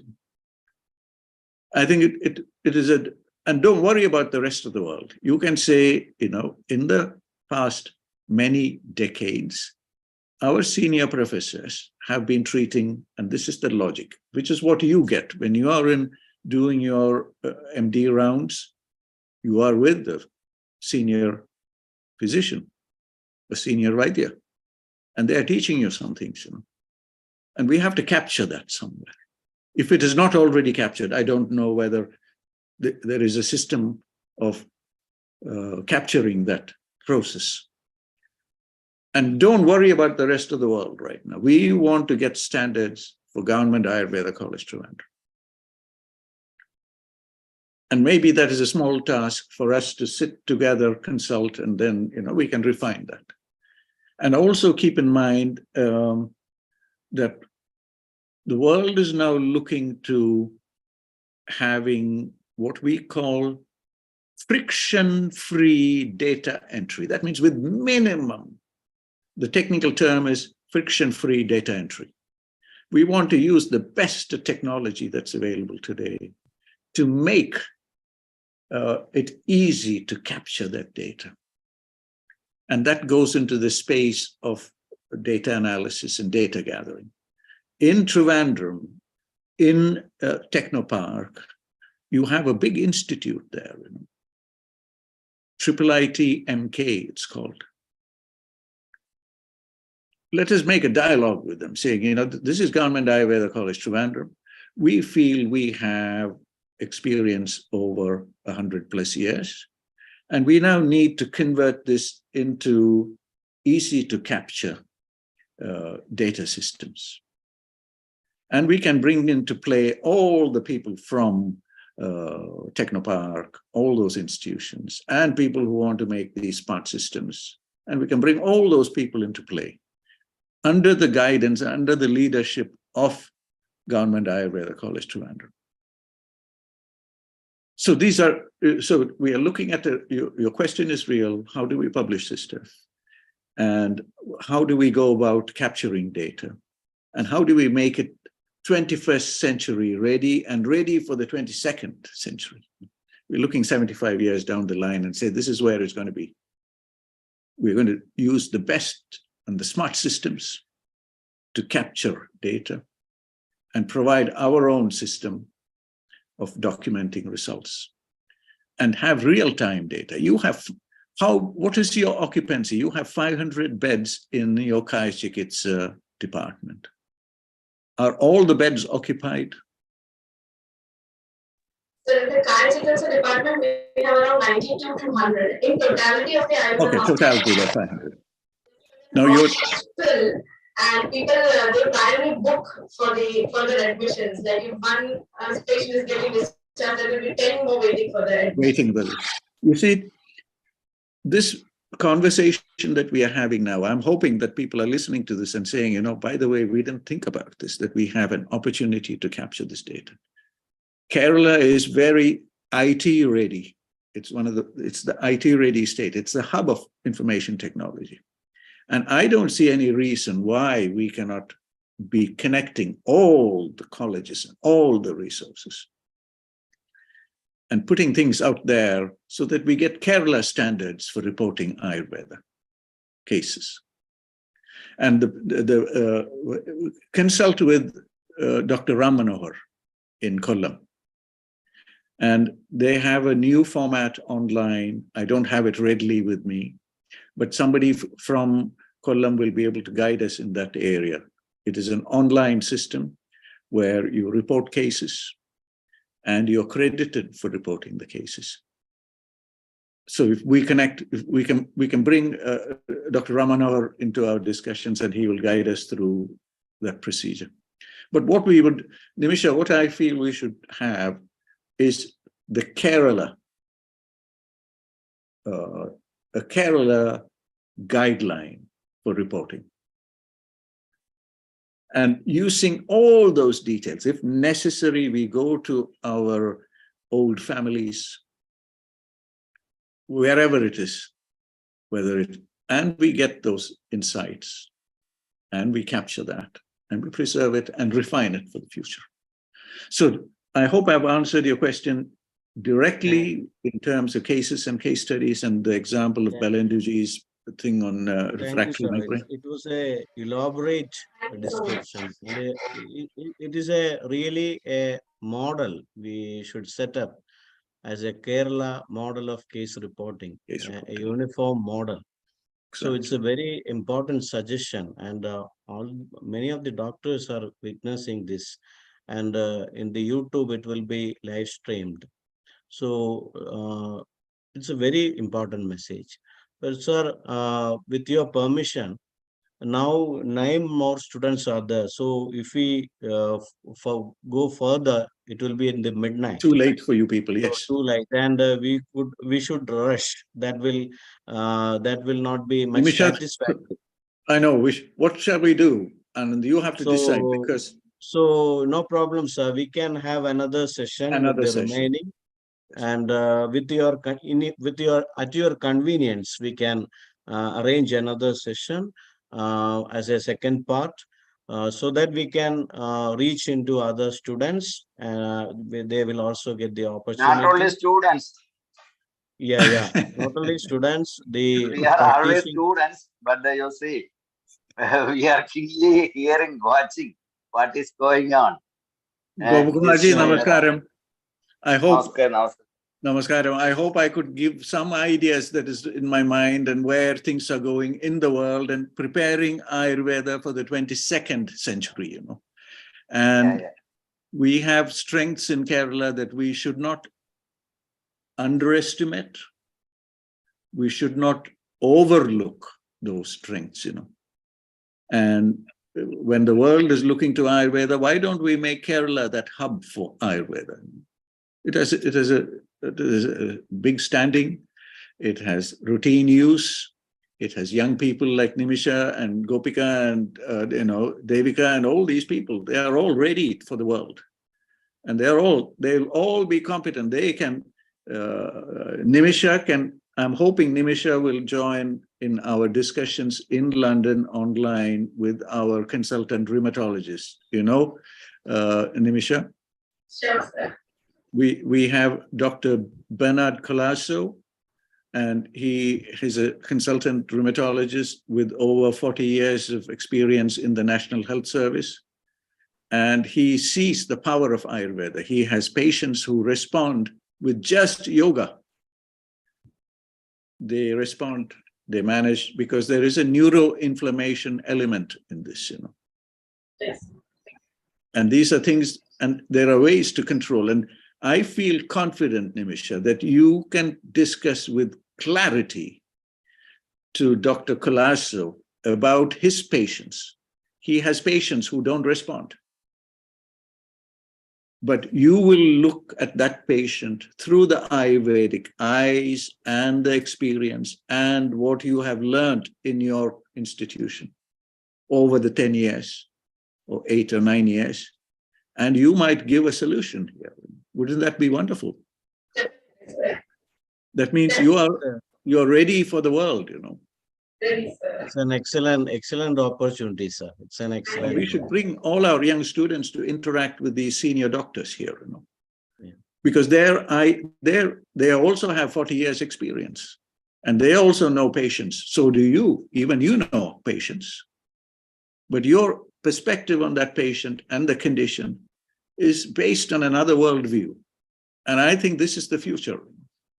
There are people suffering unnecessarily. The only thing that we can give them is methotrexate. It doesn't work. How long will you keep giving methotrexate for somebody when in fact it might be a very simple understanding of Amavat that might give you the solution? And I feel if we look at that collective knowledge in Kerala, and we're talking specifically about Kerala because our parampara is very special.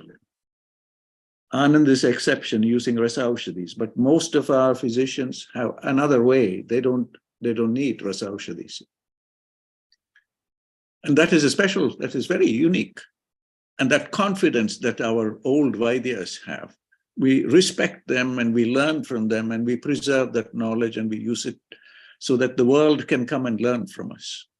And it will be young people like you who will make that happen. And your confidence is the most important thing for us. The ability you can handle two sides. You understand. When I came to Government Ayurveda College Trivandrum, and we remember when I came with that doctor from anesthesiologist, and we met with the MD students, MS students. He was amazed that all the MD, MS students are competent in understanding modern medicine. They have no problem. You can use any modern medicine term and they understand it. But it doesn't work the other way around. There's a problem here.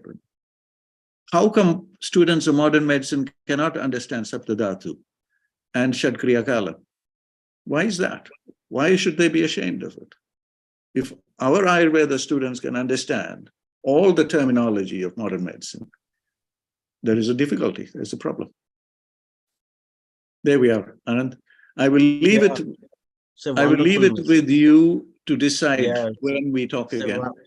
Yeah, we can arrange another session with you. It's very valuable. It's a very, very interesting, and the students find it more interesting, and not only interesting, they have got the guidance, the best guidance from you. It's very valuable. We need to continue your valuable time and all are respectful, and I shall consult with you, and at your convenience we can arrange another session for the remaining candidates. And actually today 3.5 hours of marathon discussion, and with evidence you have pointed out all the things and you have guided them the future of Ayurveda. And very happy that the Research Foundation and AMA have created this platform for the students to interact directly with you. So you could guide and directly to them to build a very beautiful generation of Ayurveda doctors who can contribute to the global needs. So let us continue with the session in another day, which will be planned. I shall be in touch with you and plan that session. And let us invite Dr. Arjun for a formal vote of thanks, for delivering a formal vote of thanks. Okay, sir. With your blessings, we are very much blessed with your presence and guidance. Thank you so much. Thank you, sir. Respected Arjun, Chair. namaskaram. Namaskaram, sir. Namaskaram. And 3.5 hours, I can't believe. Because most of our webinars have wind up in 2.5 hours. but this was like just like watching a movie, a thriller movie. So Thank it you, was very Arjun. interesting, very interesting. Sir, so my duty is to deliver a formal vote of thanks because the time is running to be I know it's very late for you in yeah, India. it's okay, no, in India. And many of our contestants are also losing this data. That's why we are forced to wind up the session. And we will continue this session in another, within 1 week or so. And respected chair and all other dignitaries online and dear young scientists and friends of Ayurveda. Our guru, Vaidhyabhushanam K. Raghavan Tirumulpad, late Vaidhyabhushanam K. Raghavan Tirumulpad, has always told that never take anything for granted. And as Dr. Madan sir said, we have ample resources. We have to utilize all those opportunities very well. Because in India, we have almost 4,500 PG seats all over India. So every year, more than 4,500 PG researchers are going on, but I don't know how many of them are getting published. Unfortunately, only a few percentage, a small percentage is getting published. And most of the PG scholars are also interested in taking case studies and all. So there is a wide arena of molecular research or microbiological research. So we should explore more on that part also.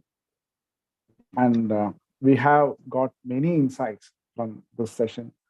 One last thing I want to point out is that we all have heard about Dr. Jeffrey C. Hall, Michael Rosbash, and Michael W. Young. We have heard all those names. It's very familiar because they got the Nobel Prize in 2017 for their discoveries of molecular mechanism controlling the circadian rhythm. This is absolutely nothing which have mentioned in our classics or Samhitas. So that was Dr. Madan sir telling somewhere that we have to go deep into the Samhitas. And world is now talking more about epigenetics and Ayur genomics and also Ayur nutrigenomics. So these are all mentioned. The term nutrigenomics is not mentioned, but still this the world of personalized medicine and also the epigenetics, everything is discussed in our Samhitas, especially in Charaka Samhita and all. So that was a great insight. And also we got many other insight ideas such as microRNA, the functions of microRNA. And also, and we are very fortunate that we got a, because Ayurvedic people are reluctant to how, as Dr. Madan sir told in the last session, that all the modern terms we know, but that Ayurvedic terms such as dhatu, dosha, etc., it is very difficult to convey to the modern world.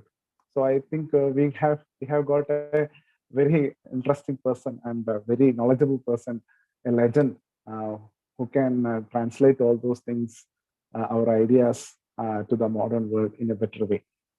And thank you, sir, for patient listening, and thank you for giving such a good lecture and opening our eyes. Thank you once again.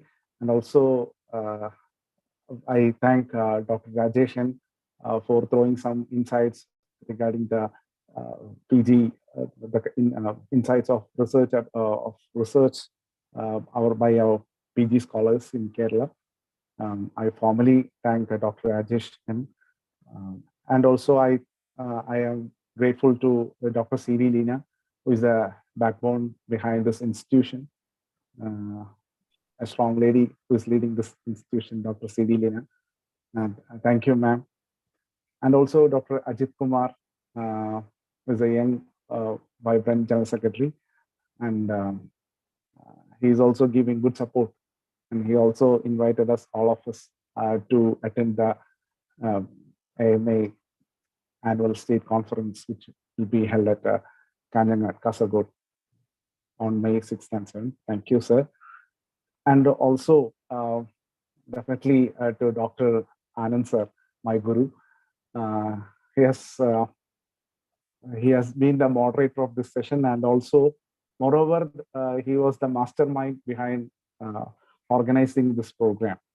So I'm deeply thankful to Dr. Anand, sir, for organizing such a wonderful program, and also to all those young scientists. I'm sure that many of you were not able to enter this session due to some network issues and all. So I think we will have another vibrant session in a few days, according to the convenience of Dr. Madan Tangavelu, sir. So thank you all, and also to all those doctors, because more than 100 doctors were present till 11:30 or something. So that's a great attendance, and many of you will be seeing it on YouTube, our YouTube channel also. So once again, thank you all of you for this wonderful session, and thank you very much. Thank you, sir. Good night. Thank you. Thank you, Arjun. Thank you, Anand. I leave it with you, Anand, to decide when we can come back. I'm happy. Okay, sir. Several questions, several valuable questions. And Linaji, namaskaram. Thank you so much for Thank you, bringing sir. all these Thank you people very together. much. Thank you. We have a lot to discuss, and a lot of things are waiting. And Kerala has much to offer the world. Yes, sir. Namaskaram. Thank you, sir. Thank you so much. Thank you. Good night, sir. Good night. Good night. Good night. Late for you, but still early for me. Good night. Yeah. Good night. Good night. Thank you, sir. Good night.